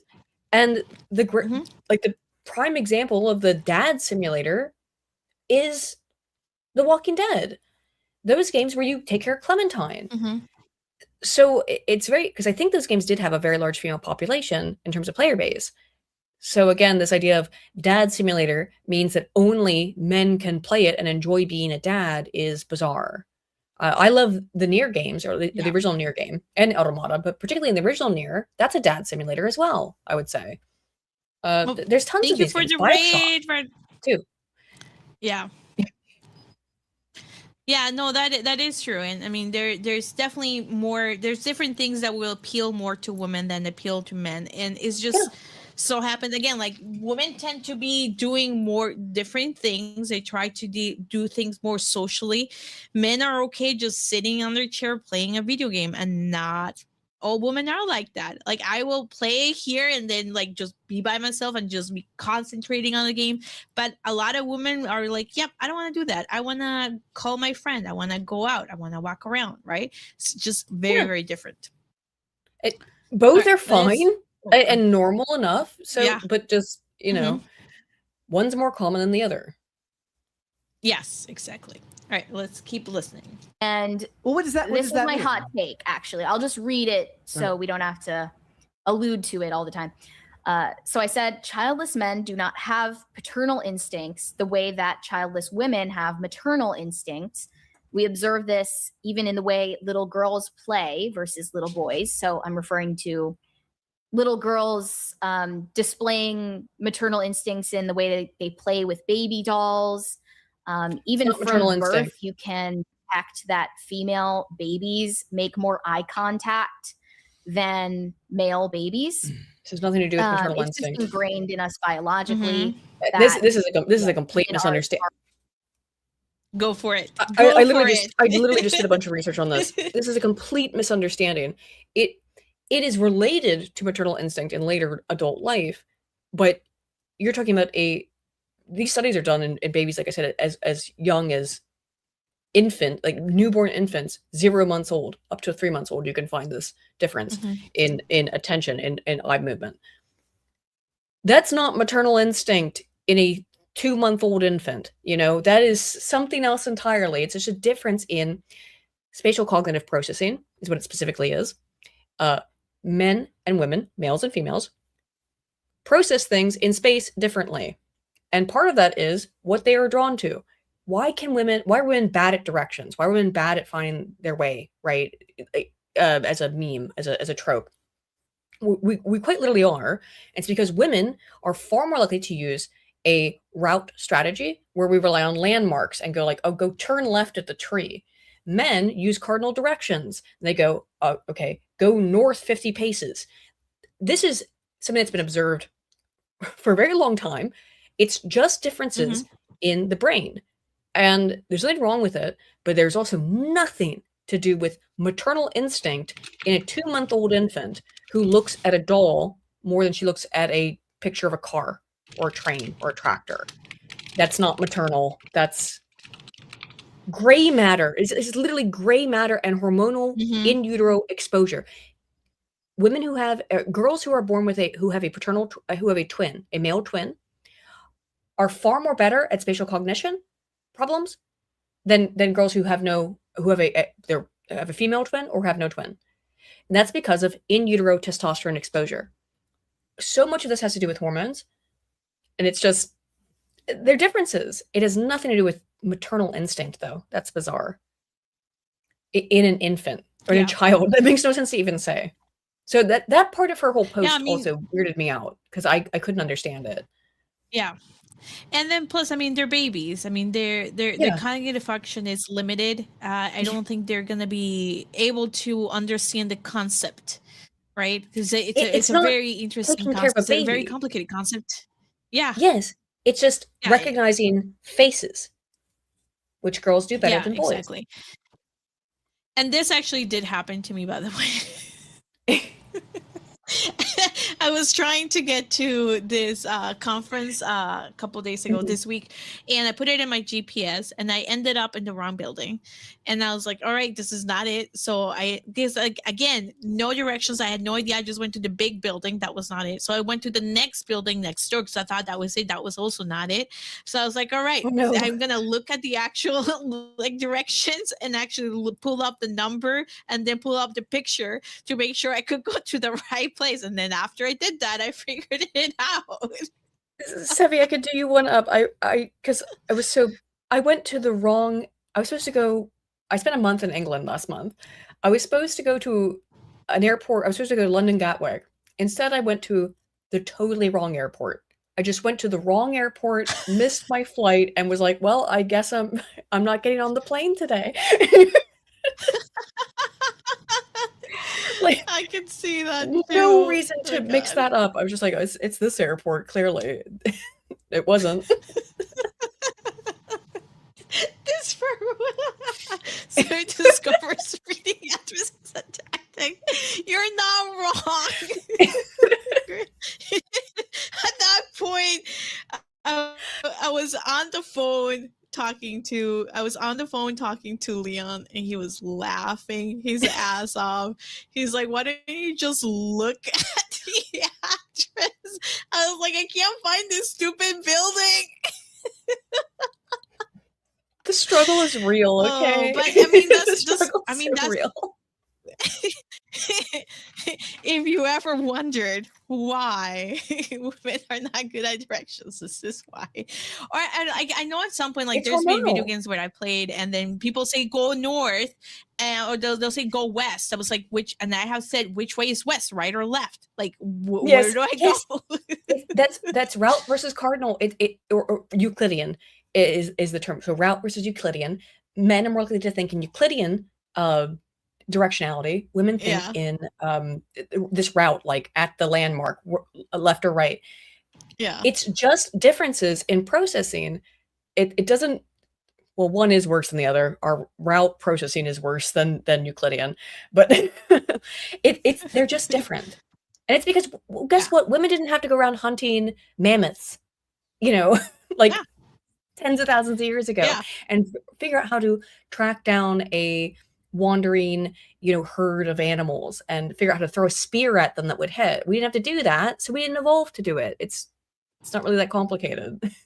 No, it's not. Like, I remember, like, when I was in Japan, I went to Japan. I think I went to Japan in like 2000, maybe 2012 or something. When I went to Japan, obviously, like, my knowledge of Japanese at that time was like very, very limited. I had like very limited Japanese, and I went with a couple of friends who did speak Japanese, and I remember like just knowing how to navigate and how to get from like different places from the train station based on how the buildings looked. Not because I could read the signs, because I couldn't read the signs, but just because I remembered, the landmark was like, this building was this tall, this building looked like this building looked like a church. This had a store inside the train station that we went past, and I remember thinking, oh, that's so cute, right? So that's kind of how I then navigated my way through. And I remember arguing with my friends, and they were like, oh, you have no idea where you're going. And I was like, I remember. This is the way. When you put men and women in a totally novel environment, when they've never seen before, and you have them try to figure out how to get to like the exit, women and men do about as well as each other. It's only once men have an ability to process stuff initially that then they become way better than women at that. So but the landmark strategy is pretty good. It's about as good as the Euclidean strategy in a totally novel environment. So it's not even that it's completely useless. It has maybe some uses, again, within evolutionary biology that I'm not really sure what it would be, but it is not that we are just so totally different. We have nothing to do with each other. We are complementary sexes that fill in the roles that the other one can't do quite as well, or vice versa, Yeah. Exactly. All right, let's go back into the video. Are caregivers, they are the nurturers. Men first experience, this is continuing my post, men first experience paternal instincts once they have their own children, and typically those paternal instincts are only ever felt for their own children and no one else's. Contrast that, I guess, with, liberal moms on Facebook crying about children on the other side of the planet. She just made this shit up, men are not nurturers. Yeah. I'm sorry. I don't mean to be rude, but there's no other way to say it. You just made that shit up. Like, there's no. If you're gonna make a claim, you need to provide empirical evidence for that kind of a strong claim. I think, because I've never seen any evidence for it. I haven't either. And then, like, Aydin and I both did research on this, and we both like sent it to each other and we talked about it, right? Because I knew Aydin was gonna be as anal about this type of research as I was gonna be. so it's like, yeah, this is what I found. I found nothing that made this statement, right? And again, like, I'm not like, again, like I did research, I did observational analysis just based on the Mall of America in Minnesota, like for a 3-month period on different days at different times to grab like morning and then afternoon, right? To kind of grab the behavior. And I just don't, I mean, I don't agree with her statement at all. No. Right. And without any evidence, it is, there's nothing to back it up. It's and her coming onto a show like this. If I had done something like this, I would have then at least tried to find a source to some kind of way to back up my hypothesis. But I don't think she did. No. And I think we did find some research too that was talking about quite the opposite, about how men have a protective instinct. And that protective instinct does not necessarily, it doesn't equate to violence. It doesn't equate to not caring for children. The fact is just shows that men have a protective instinct towards children, period. And protective and playful in a way that, which again is the difference. Women are want to cuddle and hold and love and comfort. Men play, fathers, they relate to children by playing with them. And we find that via their expression of oxytocin, via playing, while women express oxytocin via holding and cuddling. These are different. Again, they are different, but they are compatible, and they are, you know, they come together in a way that is that's homogenous. Yeah, I can look for it if you want. I keep talking real fast. I can look for that research because I had it up. Which one? The one about the men have a protective instinct and it's not a bad thing. It's in the stuff about the oxytocin from the protective instinct. That's this one. Yeah. The one that we, with the brain scans. This is the protective instinct one. Thank you. All right. Yeah. So this is the study that explained the hormonal and neural correlation of paternal protective behavior to their infants, right? So it did show. Let me look at the results here. Yeah, that was it, because we did talk about it, right? It did show that men do have a protective instinct, and the pictures and the videos that they were shown, they were not of their own kids either. Nope, they were other people's. Yeah, precisely, because they were out there. Children.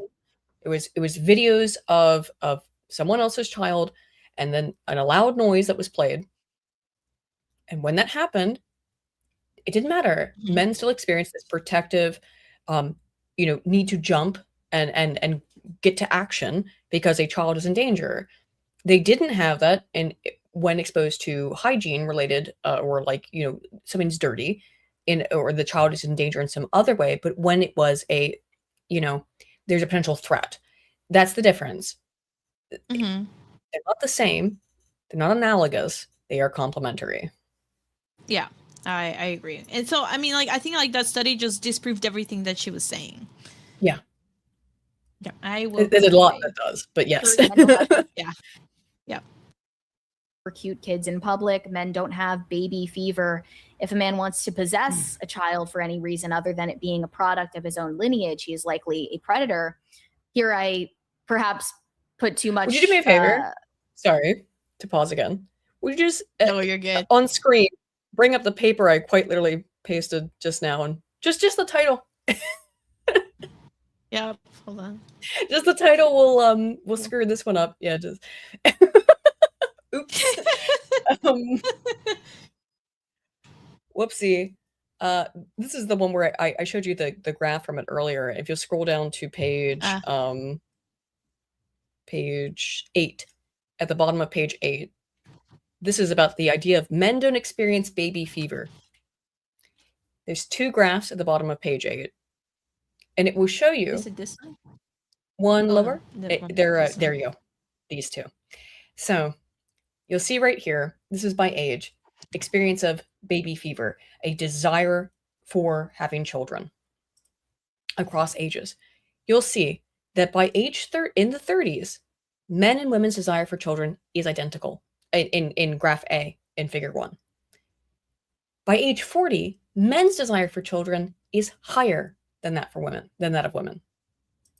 Mm-hmm. That's This so is fascinating. it's an issue of maturity and age.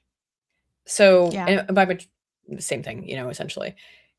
Mm-hmm. But by the 30s, women and men converge in their desire to have children. This idea that men don't experience baby fever is not borne out in the empirical literature. It absolutely exists, and there it is. Sorry, Mary. Again, Mary, you were wrong. Quite nice, but you're incorrect. Yeah. This is a crowd that be me. I know a lot of men who gush when they see a baby. They gush. They're like, "Oh, that baby is so cute."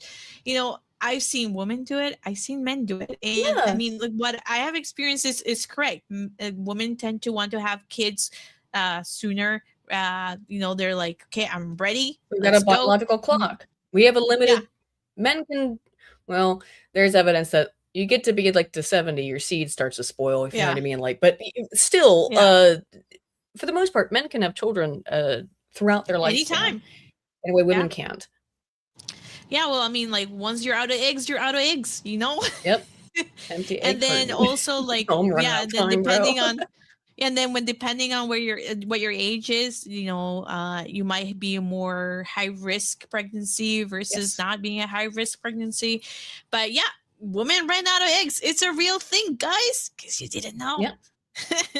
Yeah, so it makes sense. It makes sense. But I've seen men gush about babies. A lot of my friends want to have babies. It's just maturity. Really, and by the way, that graph doesn't mean that there aren't men in their 20s or even their teens who don't want to have children. It means that by the time you reach your 30s, men have the exact same desire for children as women. They are analogous. They are equal. So don't come at me with that. Like. Artie says, not seeking sympathy, but I just turned 50 and having no kids of my own, I'm absolutely devastated. I am so sorry. I know that you're not seeking sympathy, but my heart goes to you. And I hope that you can still have children. If not, like, there's always adoption. There's always being involved in other kids around your area. Like, for example, I'm not like go find some, but like maybe like your siblings have kids or your friends have kids. You can be their godparent, or participate in your local church and like Sunday school activities. Just help out. There's all kinds of stuff that anybody can do. That can, even if you can't have children of your own. Like I have endometriosis, so I probably can't, and that's always been a limiting factor to me. But like I have severe endo, but it doesn't matter. There's always other ways that you can find fulfillment in that. So don't give up on that, Arden. Yeah. There's still some things that you could do for sure. Devil in Red says this woman is wrong. Oh no, I'm so sorry. Oh my God, this is absolutely devastating. My friend ended his life over his ex leaving and taking the 2 kids. Oh, that's really, really sad. See, like, it's really, really hard. I feel like this is something that is felt very, very strongly by both sexes, being able to have kids. It's felt really strongly. And I think she's doing men a disservice. Yeah. It's our prime directive. It is in our mitochondria, like to the very smallest elements of our cells. Our mitochondria tell us to reproduce because that's how our genes survive. Which is the only, if you want to, what is the meaning of life? Like a deep philosophical question on a very basic level, it is to reproduce because that's what your genes are trying to do. That's what basic life is trying to do, is just to reproduce itself, replicate itself, make sure that you're not going to survive because your body will eventually die, but that if your genes survive, then in a sense, you are immortal. So that's what everybody should be trying to do to a certain extent.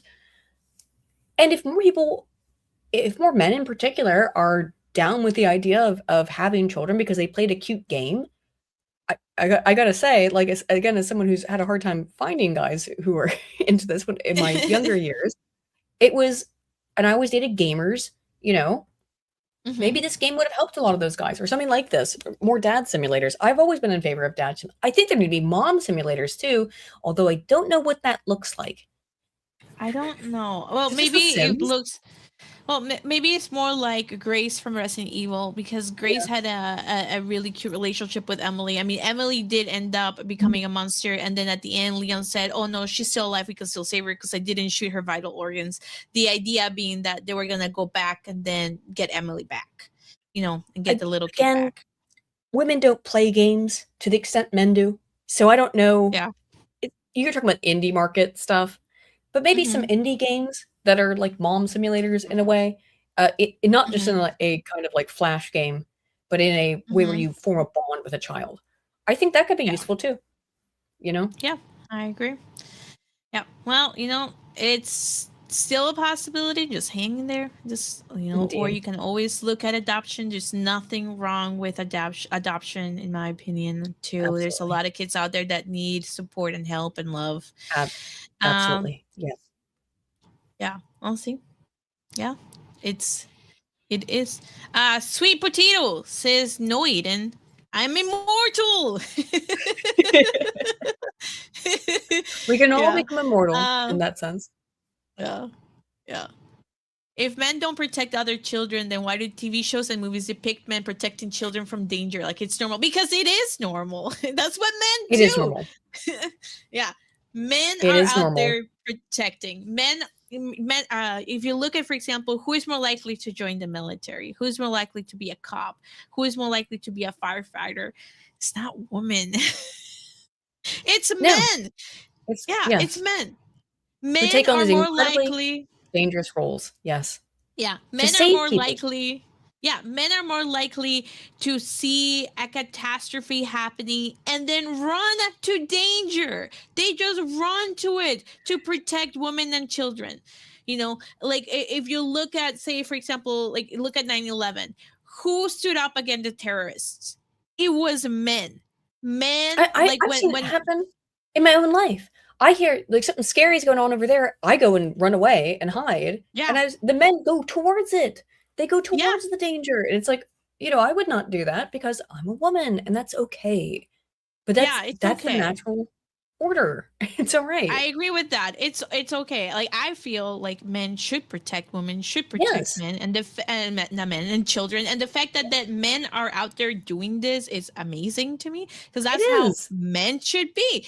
Like, I'm not going to be there being like, I'm going to protect men, because let's face it, it's never going to happen. I'm going to run away like the coward I am.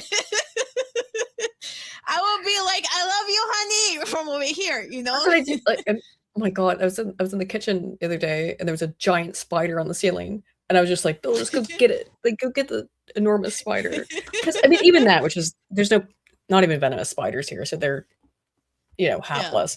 But still, I mean, that's, again, it's just how men and women are. And it's all right. And the idea that women have to be shittier men, like men, but bad at it, is ridiculous. Yeah.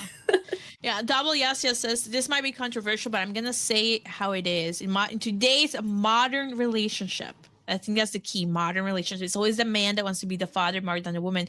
I have seen, I don't know the trend of this because I have not looked at this. I'll just say that I have seen the trend with feminism being like, don't get married, don't have kids. And I don't agree with that. It's certainly pervasive. However, I spent my whole 20s and my early 30s trying to find a guy who wanted to have children and could not find one. No guy I would date. I dated had people who had shared interests as me, but had no interest in having a family. And so I think it is a problem on both sides of the aisle. So I think a game like this is a good thing. Because I think a lot of guys, a lot of men have the idea that a child means the loss of my independence. It means a loss of my ability to be my own person, and I'm tied down in a certain way, right? And I don't think that's necessarily true. Like you can still be your own person while having a child. I believe. I mean, I don't have kids, but I think that's true. Yeah, men want the women and children to leave the danger zone first. Yes, that's great. So they can think of a solution in silence. Well, that's also true. Let's face it, because I would be hysterical. Yep. I would not be calm. I would not be calm. So you do not want me there. I would not be calm. Right. You're not wrong, Disparu. Yeah. No, exactly. Yeah. Did Bill get the mace to fight the spider? Bill's not got the mace yet. He's about to get a sword. Okay. Yeah, that would be the case. Yeah, but so I mean, I think that she's wrong in everything that she has said so far. Are we ready to click play? Yeah, go ahead. You know, labor on the audience to interpret what I meant. I was inferring cases where, you know, single men or gay men pursue adopting or buying a child via surrogacy. Sorry, pause again. Without Do you understand? This whole tweet came with those two actors. There were two actors, gay actors, who adopted a baby via a surrogate, and it happened 2 or 3 days before she made that post. And so I think all of this she was actually reacting to that, and just now has to recontextualize it into like, I don't want gay people to adopt babies, which I personally agree with, because there keeps being really weird stuff that happens there. Yeah. If it's going to happen, it needs to be under more thorough review. I find it very strange, for instance, that gay men only adopt boys. That's very odd to me. Yeah. Almost exclusively. I think so too. I mean, this is the thing too. It seems to me that adoption is given too quickly, unless you are adopting internationally. Because I knew of somebody that went through and that was adopting internationally, and it was a very rigorous process because the FBI got involved. Yes. And the FBI did a lot of home checks, you know, to make sure that, you know, they were bringing a kid from, I don't remember what country they were bringing in, but they interviewed their family members, their friends. I know they interviewed me because I had to give a statement about who they were, you know, and this is not a gay couple. It was like a normal couple, you know, but they interviewed friends and family about the couple that they were bringing. So it's a very rigorous process that you go through. My understanding, my very little understanding, I should say very tiny understanding of adoption generally in the United States is that it's not like that. Generally, adoption, from my understanding, is difficult no matter what. I don't know if it's easier if you're. I think that was a Hollywood couple in particular, which I think is what a lot of what's happening. Probably, is reacting to is this Hollywood. And then it was a video that came out of the baby was going, "Mama, mama," and he went, "No, there's no mama. There's no mama." And I saw that. I saw the meme. I didn't see the video, but I saw the meme. So I think that a lot of her reaction to this game, also based on what she's saying now, is a reaction to that video, and not being put into like a totalizing perspective. It's a microcosmic of I just saw this other thing about how I don't like gays adopting babies, and saying things like there's no mama. I think that's what a lot of this is about. Okay, and that's a pretty dangerous place to be, honestly, to kind of have that wild jump to say this is for all men, you know, just based on something that's completely unrelated. And I think like this just shows the fact that she lacks the ability to process things logically if she's making such wild assumptions. And I think like she just never took that critical thinking class. Yeah, maybe she had an emotional response, which I understand. The video I had an emotional response to it because it's very sad. But yeah. That doesn't translate onto a freaking video game, you know? It really doesn't. Yeah, it really doesn't. It really doesn't. And I feel like, in my opinion, a lot of people generally should be taught critical thinking because of situations like this. You know. Yep. All right. I'm gonna. Mother involved in the process, and I do think that that's predatory, and it's predatory in the worst cases, of course. But let me backtrack because completely lost her thing. Cute kids in public. Men don't have baby fever. If a man wants to possess a child for any reason other than it being a product of his own lineage, he is likely a predator. Here I perhaps put too much labor on the audience to interpret what I meant. I was inferring cases where single men or gay men pursue adopting or buying a child via surrogacy without a mother involved in the process. And I do think that that's predatory, and it's predatory in the worst cases, of course, but in most cases just terrible for the child, because a man can never provide for a child what even an adoptive mom can, but because their brains are literally just not wired to be nurturing. Sorry. Okay, so so this is the part where I said, like, this is literally what she said, that men should, like, this, her statement that the child will be worse off with a man because they need to have a woman involved. I know single fathers out there who are amazing fathers. Yeah, that's an absurdly ignorant statement. I use the word ignorant meaning uneducated, not informed. That's not true. And unfortunately, that mentality is what kind of is sort of feelings-based basis of a lot of the child protective services in the United States, which is that mother is always better.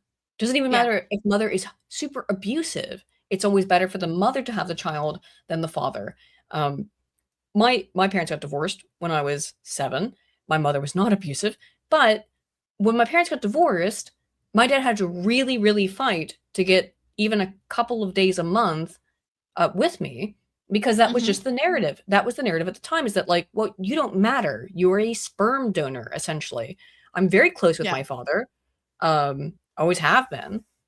And I'm very glad that he fought so hard as he did to spend time with me. It is not good. This is the thing too, right? Is that, like, there's the mama's boy trope or stereotype of mothers, baby, the sons, they love their sons more. Fathers tend to love their daughters more. I think it's because of that protective instinct. That exact protective mechanism activates more with daughters for some reason. And it makes sense why, because daughters are physiologically weaker. It's not good for any child to not have both parents. For her to say something like that is catastrophically ignorant, I would say. Yeah. And I do think that just listening back to that entire section, I think you're right. I think she was basing her statement on what happened with that gay couple and the child versus anything else. So I think that she had a very emotional reaction to it. And then she just made this over exaggeration and then started to say it to all men, right? Not really thinking what the ripple effect of that would be and what the research actually says, right? Because I'm not saying, like, again, we're talking about bell curve here. I'm not saying every single man would never do that, because there are predatory men out there. Absolutely. Likely the same as there are predatory women out there who engage in the same type of behavior, right? I mean, I know that, well, I don't know if you saw this, but Phil from Project Eckroll, he made a video talking about how when he was a child, he was sexually molested by a female. He and his siblings, and he talked about it, and he talked about it in Twitter, and I thought it was really brave for him to say. But, like, again, it happened by female when he was a child, right? So it's not just men who are engaging in this predatory behavior. It's really sad and unfortunate that it happens. And, I would say, hey, wood chipper for them, right? It should never happen. Yeah, it should never happen. But you can't assume that specific situation that happens here equates to all men being this way, or equates to men being bad fathers, or equates to men not having parental instinct or wanting to protect children. It does not equate. Just because it happened in one situation does not mean that it happens in every single situation. Yeah, and it's really poor form on her to pretend as if she's sort of, like, citing scientific research and then have a fundamental misunderstanding of statistical averages. Are men more likely to be predators than women? Yes, that is true. However, still the vast majority are not. And it's people don't understand stats. It's kind of a problem. I think they don't. Well, I mean, generally they just really don't. I mean, how many times have you seen statistics out there? Oh my god, like I can't remember this one, but like I'll have to look it up because I keep referring to it because it made me laugh so hard. It was Penny Flanagan. She's Native American. She was running with Dayton in Minnesota. They were running a couple of years back here for the governor office.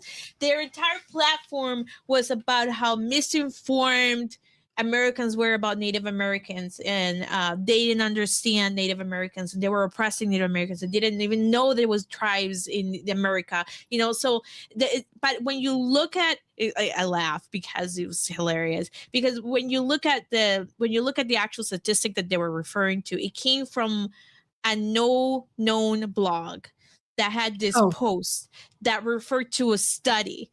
And of course, hey, being me, I went and looked at the study. I have to read the study, right? You made a wild accusation here. Of course, I have to go read the study. That's not what the study said. Oh, it's like almost every such case when you get that kind of, oh, you're studying a blog, and then you go through the blog. Unless it's my blog, then it's fine. Because I just cite studies directly. Yeah. But you know, like many such cases of that, where you get this mistranslation of research. However, again, in Mary's case, it doesn't seem like she did any research on this.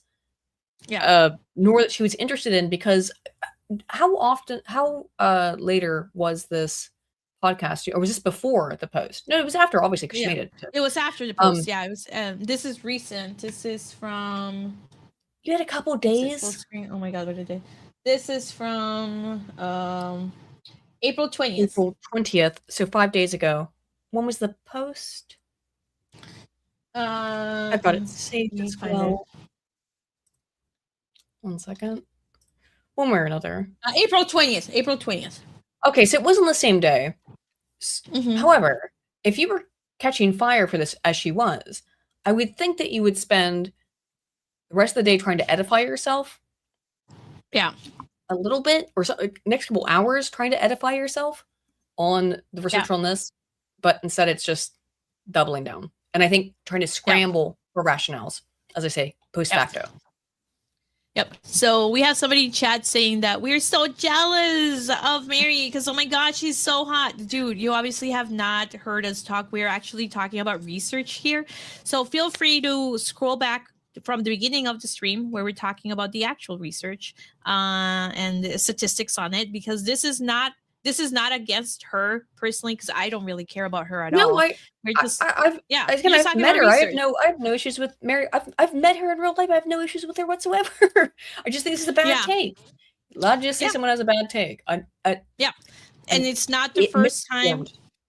Yeah, and it's not the first time that people have been wrong. So, I mean, there's many times where I'm wrong, and I'm saying like, hey guys, I was wrong with this, and that's okay too. So feel free to go over, rewind when we're talking and showing research on it. But yeah. Oh my God. And this brew got it. I only disagree with her because I can't do my lipstick. Oh my God. Oh wait, I'm doing the crayon, and now they're gonna say I'm like doing shit. Do my lipstick. Oh, there we go. Oh yeah. Wait, hold on. Do I need to put my lipstick on too? To be fair. Hold on. I'll put my lipstick on. I'll make it worse. Because I have I'm putting a lipstick. I don't generally wear lipstick, but I have a stain. So a stain style lipstick. Oh, so nice. The gloss might mess it up real bad. We'll see. Oh, I'm not really a big lipstick person, so I don't usually wear lipstick. Look how thin my lips are. I got thin fucking lips, so you don't need it. Like you no. I'm actually gonna take. I'm gonna take the lipstick off because like I don't like it. Just give me a second. I just did it because it was a joke. Hold on. Yeah. If I don't put on a little bit of lipstick, you won't know they're there. So I've got to do it. It's a necessity. There we go. That's better. I don't usually put lipstick on because I don't like how it looks on me, but there we go. Oh, now we need to braid each other's hair, Eden. Now we need to braid each other's hair. No, let's get back to the video. Sorry, I just thought it was hilarious. The hair braiding will commence soon. The hair braiding will start after the stream. There you go. I said you'd be taking the feminist / radical gender abolitionist position to protest the above points. This should explain why a dad simulator game marketed to mostly childless men gives people the creeps. But I feel like I feel like there's a little bit of an issue here where you're talking about nurturing, but men aren't leaning into the nurturing for something like this. Maybe in this scene, but the point is protection, not nurturing, which isn't something inherent to men. Like I said, it's not just it. The protection aspect is part of it, but the other thing that releases oxytocin in men is play, which is exactly what a video game is. Homo ludens.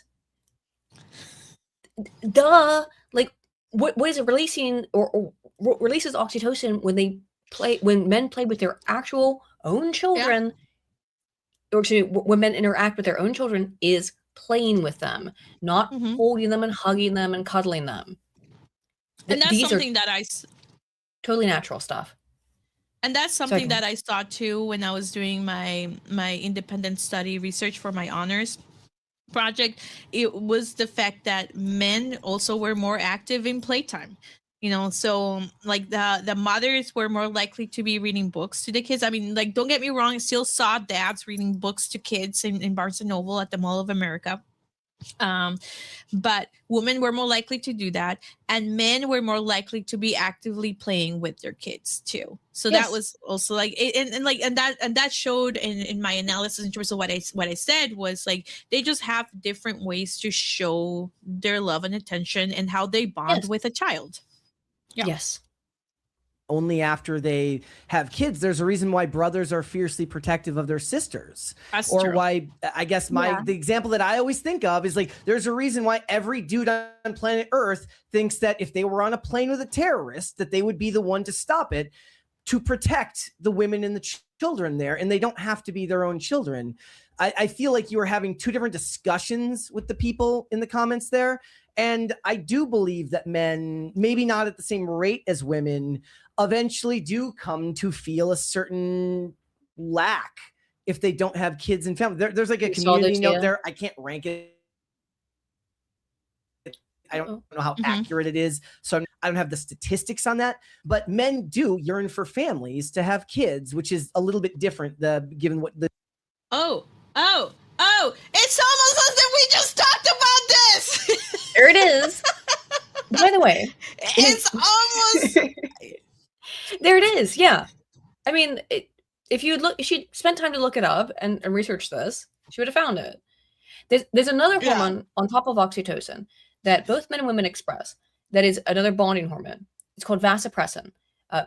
It's mostly been studied in voles, but humans have it as well.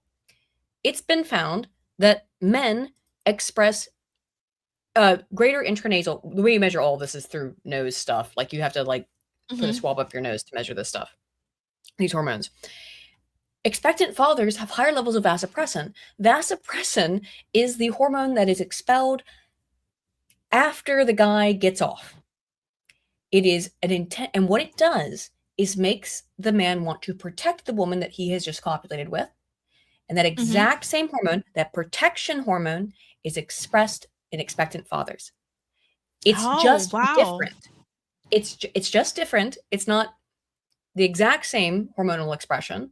Again, men express oxytocin during play, and they express vasopressin, this violent protective hormone. If you talk about male violence, it's when men will fight and die to protect their families. That's vasopressin. Oh, that is so interesting. Yeah. I just thought it was hilarious because I mean he did say I don't know the statistics, but we do, which is part of why I just remember when I saw this I was like I need to send a message to Aydin. It was like 1 a.m. in the morning my time. I was like Aydin is probably asleep. That's okay. It's like Aydin, you want to come into my channel? Absolutely, we can yeah. geek out about research. This is gonna be so fun. I mean, right? You can have whatever opinion you like. But if you're gonna try to pretend like this opinion is backed up by research, which he kind of did, like these are known things, these are scientific things, it needs to actually be backed up by science. It's not. Yeah. All right, let's keep watching the discussion you were having there with people. I didn't even see the community note. It says research shows childless men experience broodiness and desire. I didn't see the community note. As often as childless women, 59% versus 63%, and men included non-parents exhibit innate caregiving. You get a notification when you get community noted. You get a notification when you reply or quote something that got community noted. Yeah, that's pretend. Yeah, that's like a normie signal. Like, oh, I didn't even know it got a community note. You knew. Yeah, you knew that it got a community note. Yeah, that's a bit another ridiculous little. Yeah. Also, hilarious take on here. I have to kind of say it. How stupid and retarded do you have to be that you have to resort to ad hominem attacks because you have no fucking point. Like your point is so fucking lame, you fucking retard, that you have to resort to character assassination because you have no fucking point. Get out. Character assassination. It's the worst form of character assassination. Everyone who disagrees with me is a nonce. Yeah. Wow. All conversation shut down. I know. Oh my god. Oh, you hurt my feelings. Dude, grow up. I don't fucking care what you think. Get. Yeah. All right. That was the last thing I was going to say about that. I don't care. You can keep talking in chat. I don't care. It's more engagement for me. Just keep talking. I don't care. But it's hilarious. Like, he has no fucking point. No fucking point. You're only disagreeing because she's so cute. You're disagreeing because whatever. Dude. Lame. No, Sorry, I had to say it because that's so retarded. I've met this woman in real life. I have nothing against her whatsoever. However, if she's wrong, she's wrong. And she was wrong, and I feel like she's doubling down on the wrong point because she's trying to save face. Yeah, exactly. And she did use the argument, if you defend this, you're a feminist. Yes. Yeah. All right, let's keep going. And protective responses to infants. So I think that the thing is, you were talking about nurturing. Nurturing is kind of in the realm of protection, but not necessarily the same thing. Men are fiercely instinctual towards the protection because we have to be biologically programmed to do it to continue the human race. Yeah, that's a valid point, and you're right that. So she just said he was right. Just putting it out there. She's flip-flopping, which I think this is part of the thing too. It's like, it's okay to have a bad take on Twitter. It happens to all of us. It's totally Everyone's fine. got bad takes. It's okay. Yeah, everybody has bad takes. And it's okay to say, hey, I was wrong too. Just so you're aware. But like, it makes it worse when you double down, when all of the research and everything you're saying is proven wrong. It makes it even worse. It happens. It has happened to me plenty of times. Draw to protect me too. The vulnerable is intrinsic to masculinity and men's capacity for fatherhood. That's what I believe. That's so what this is resonating with men is not maybe the aspect here is like, he's like, I'm going to give her a name, which I suppose leans into the nurture side of things, but it's directly connected to what men would feel, which is the ability to connect with and then protect someone in a dire situation, right? So if we like, one of the examples that was getting brought up, if I was looking into this, was like how step parents are different from regular parents, right? But that's not the same thing as somebody being thrust into an extremely dangerous situation where terrorists or robots are coming after you, and then you need to protect those younger and weaker than you. And I do believe that is innate to men, and that is what is resonating with men in this game. Yeah. I guess I was just trying to draw the distinction between how men and women respond to the vulnerability of children. I mean, babies being the most helpless human beings on. We Didn't literally we looked just at that. go over this? Yeah, we did. We just looked at this. I think we're ahead of the curve on all of this. In that anything she's going to bring up is not going to be able to contradict the not only the experiments, but also I have up on my screen as well meta-analyses, literature reviews that include hundreds and hundreds of studies. This stuff's not like theoretical. This is a good experiment. There's so much research on this. It's not in any way limited or it is more limited than research on mothers. Yes, unfortunately, but it's not impossible to find this literature. So she is just kind of pulling things out of her butt.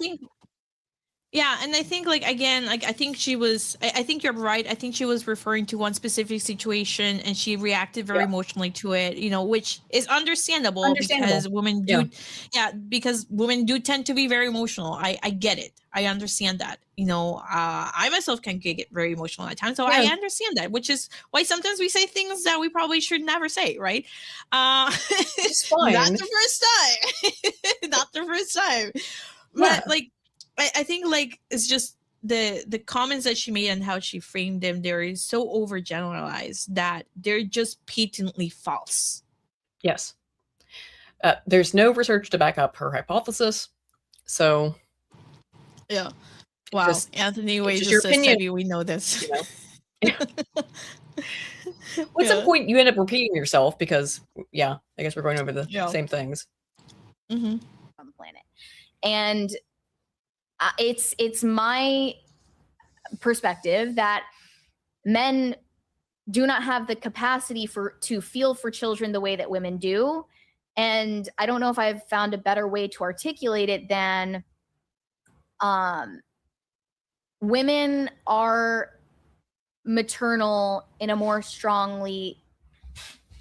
noticeable way than men are naturally paternal. What?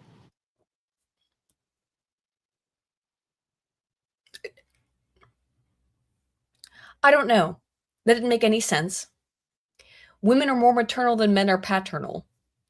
No, they're equal. That's why it's maternal and paternal. And they are different. And men respond to signals of stress and fear and danger, and women respond to different concerns, hygiene concerns, comfort concerns. Yeah. They're both necessary in harsh evolutionary conditions for childhood survival. Yeah, I mean, I think like just because men think about parenting in a different way than females do, it does not necessarily mean that is wrong, right? Because like they're complementary. So like an example would be a man is more likely to let you try things out and figure things out, you know, for yourself, not letting you put yourself in danger, but in a safer situation as much as they can control it, try it out, and get burnt by the stove, right? I'm not saying like they'd actually be like, hey, I'm going to turn the stove out, put your hand out. They're not going to do that, right? But it's kind of like that same type of reference in that type of scenario. Yes. They're more likely to let you try it out and then learn through your own mistakes, you know, versus say a female who is more likely to just be a hovering helicopter, you know, and be like, I will control every single part of your life. and different children, by the way, male and female, learn better in different ways. And that's why, again, you need both parents. Some, even female children, need the kind of hot stove way of learning things. That helps them better because every child is different. Every child is unique in that way, and they have their own ways of learning. That's why you need both parents who can facilitate both ways of learning. It's truly bizarre to me for her to have essentially come out from this and said men are unnecessary outside of the position as the provider of the genetic material. That is not held up in literature whatsoever, or in common sense. It's a really weird take, in my opinion, just because, again, like, you need both. You need a female figure and you need a male figure.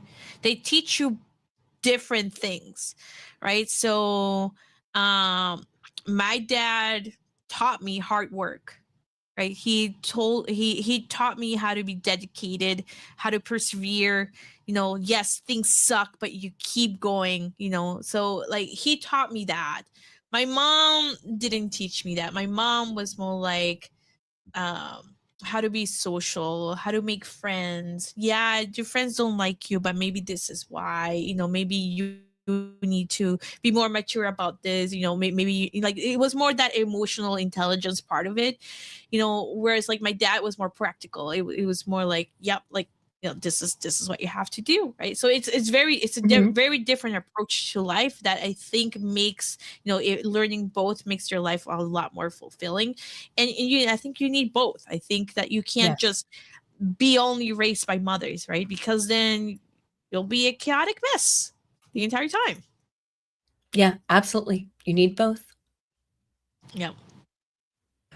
I guess, like, so one of the things I find most interesting is, like, have you ever seen those videos where it's like when mom's home alone with the children versus dad, and the dad, they're always doing something dangerous when they're home alone with the dad? Okay, like, I'm not gonna lie, this is what we were talking about. Like, maybe it's because I've done risky things skating for 25 years, but when I see a kid running faster than their legs can carry them, my instinct is to stop them from falling. Yes. Like, I'm not like, well, that's how you learn not to run too fast. The research My instinct is to stop them before Yep. they fall.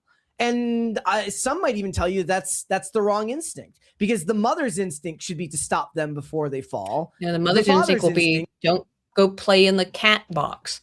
Don't go mess around with things that are dirty that will hurt you. The father's instinct will be, I see danger directly in front of the child. That is what they react to.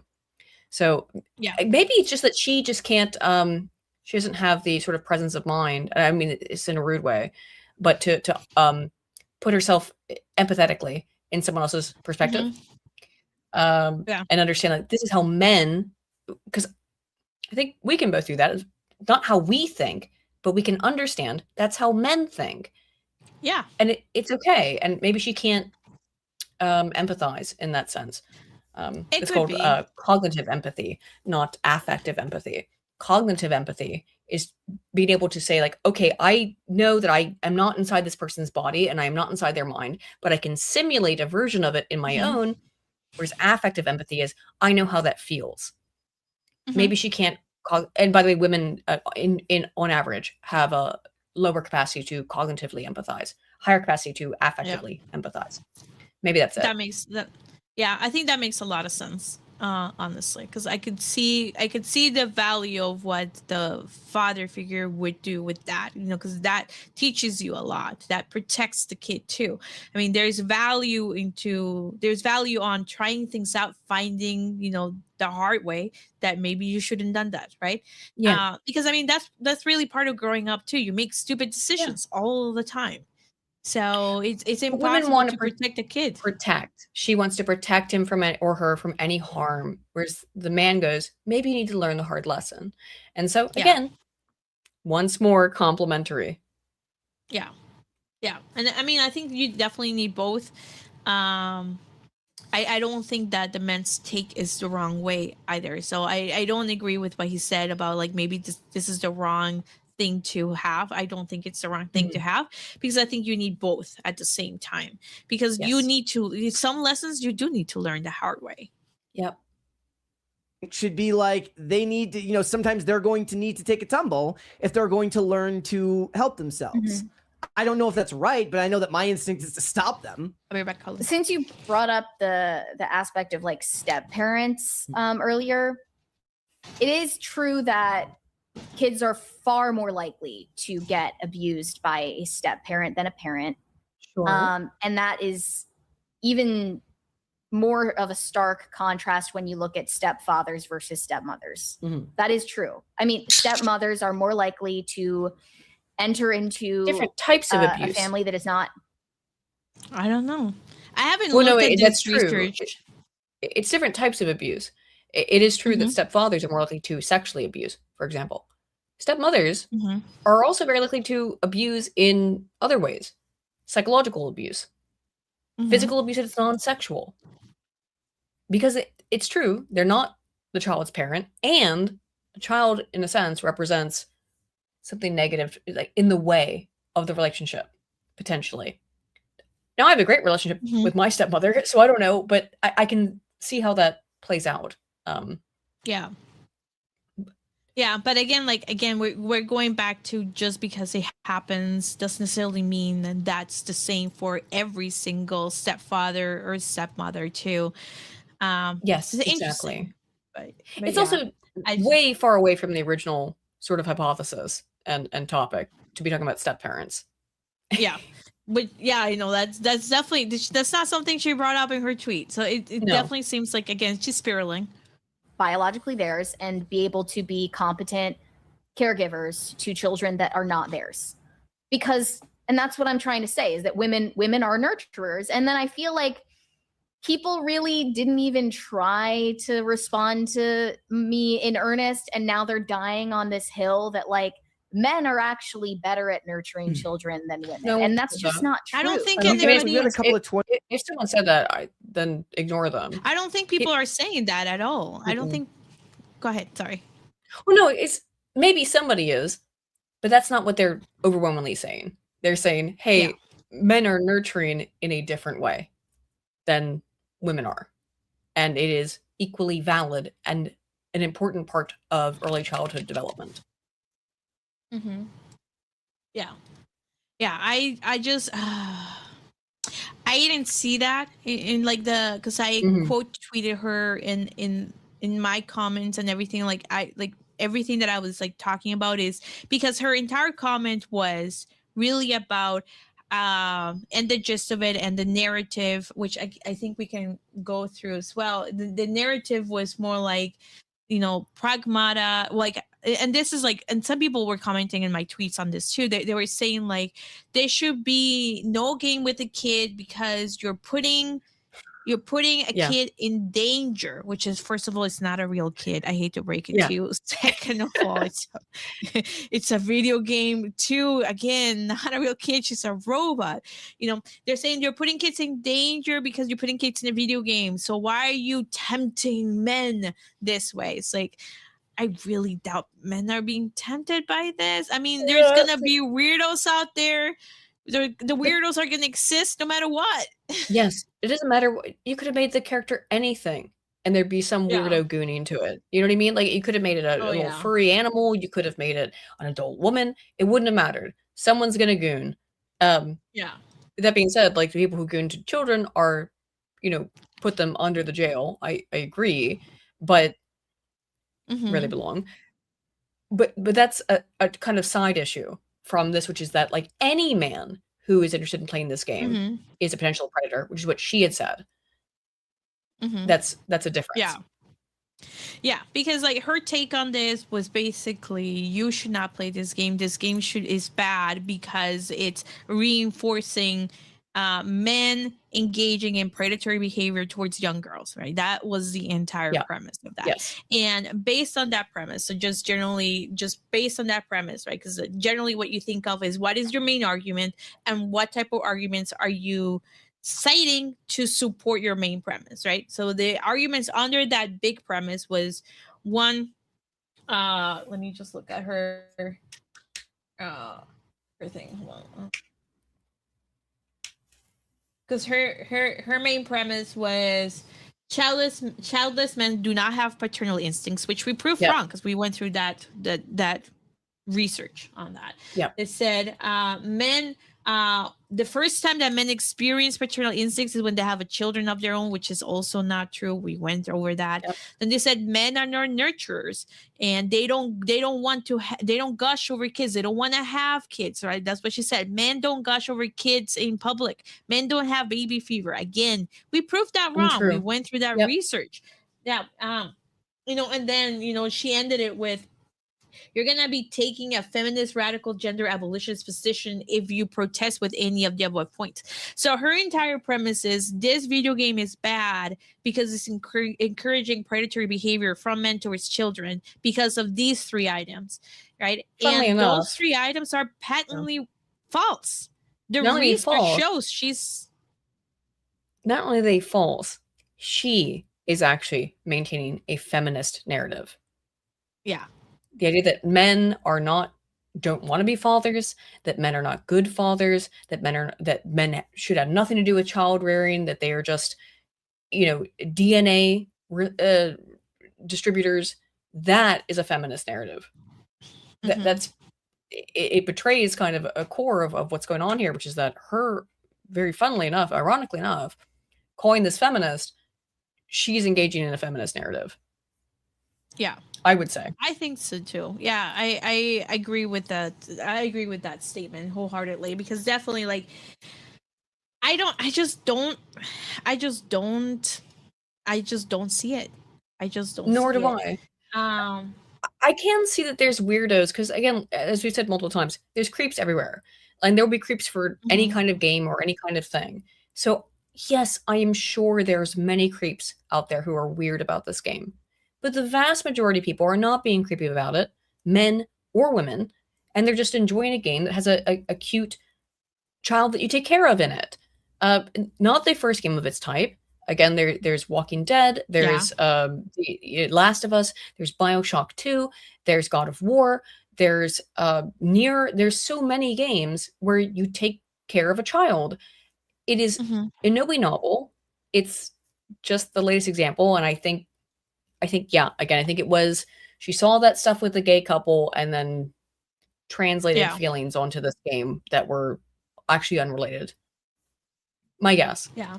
I mean, yeah, most of the other parts of what they say is basically about the same, but it just really boils down to just that premise, which is just patently false. It's just not accurate. It's not based on any type of data whatsoever. I'm thinking about putting the actual articles in the description after we're done, because that would be good for folks to be able to see them too. For, be able to, like, empower you guys, so you guys can see the articles themselves. I still have them up. I haven't closed them, so I'll just copy and paste. Yes, this is the other one. The description. No, I did post it. PMC NCPI. Yeah, okay. Because the first one is a review. The takes 2 exploring sex differences in parenting, neurobiology, and behavior. That one's a review. I don't think you need any kind of academic credentials to read that particular article. 84. Which one is it? Sorry, it's a different article. It's this one. This one. Okay. That is a review article. Yes, that's a different one. All right. That one has a whole ton of research on oxytocin, arginine vasopressin, testosterone, prolactin, which prolactin is the hormone that's released, lactin being kind of a giveaway before lactation. And men, by the way, produce less of it. Men and women produce all of these hormones, but men produce less of it actually when they have a newborn infant, prolactin. And we don't really know why that is, but the reality is that there's all these different hormones that change, and also brain elasticity changes for both men and women. Oh, wow. Gray matter in certain parts of the brain expands after you have a child. It diminishes in other areas because your brain is literally rewires itself, restructures itself around having a child.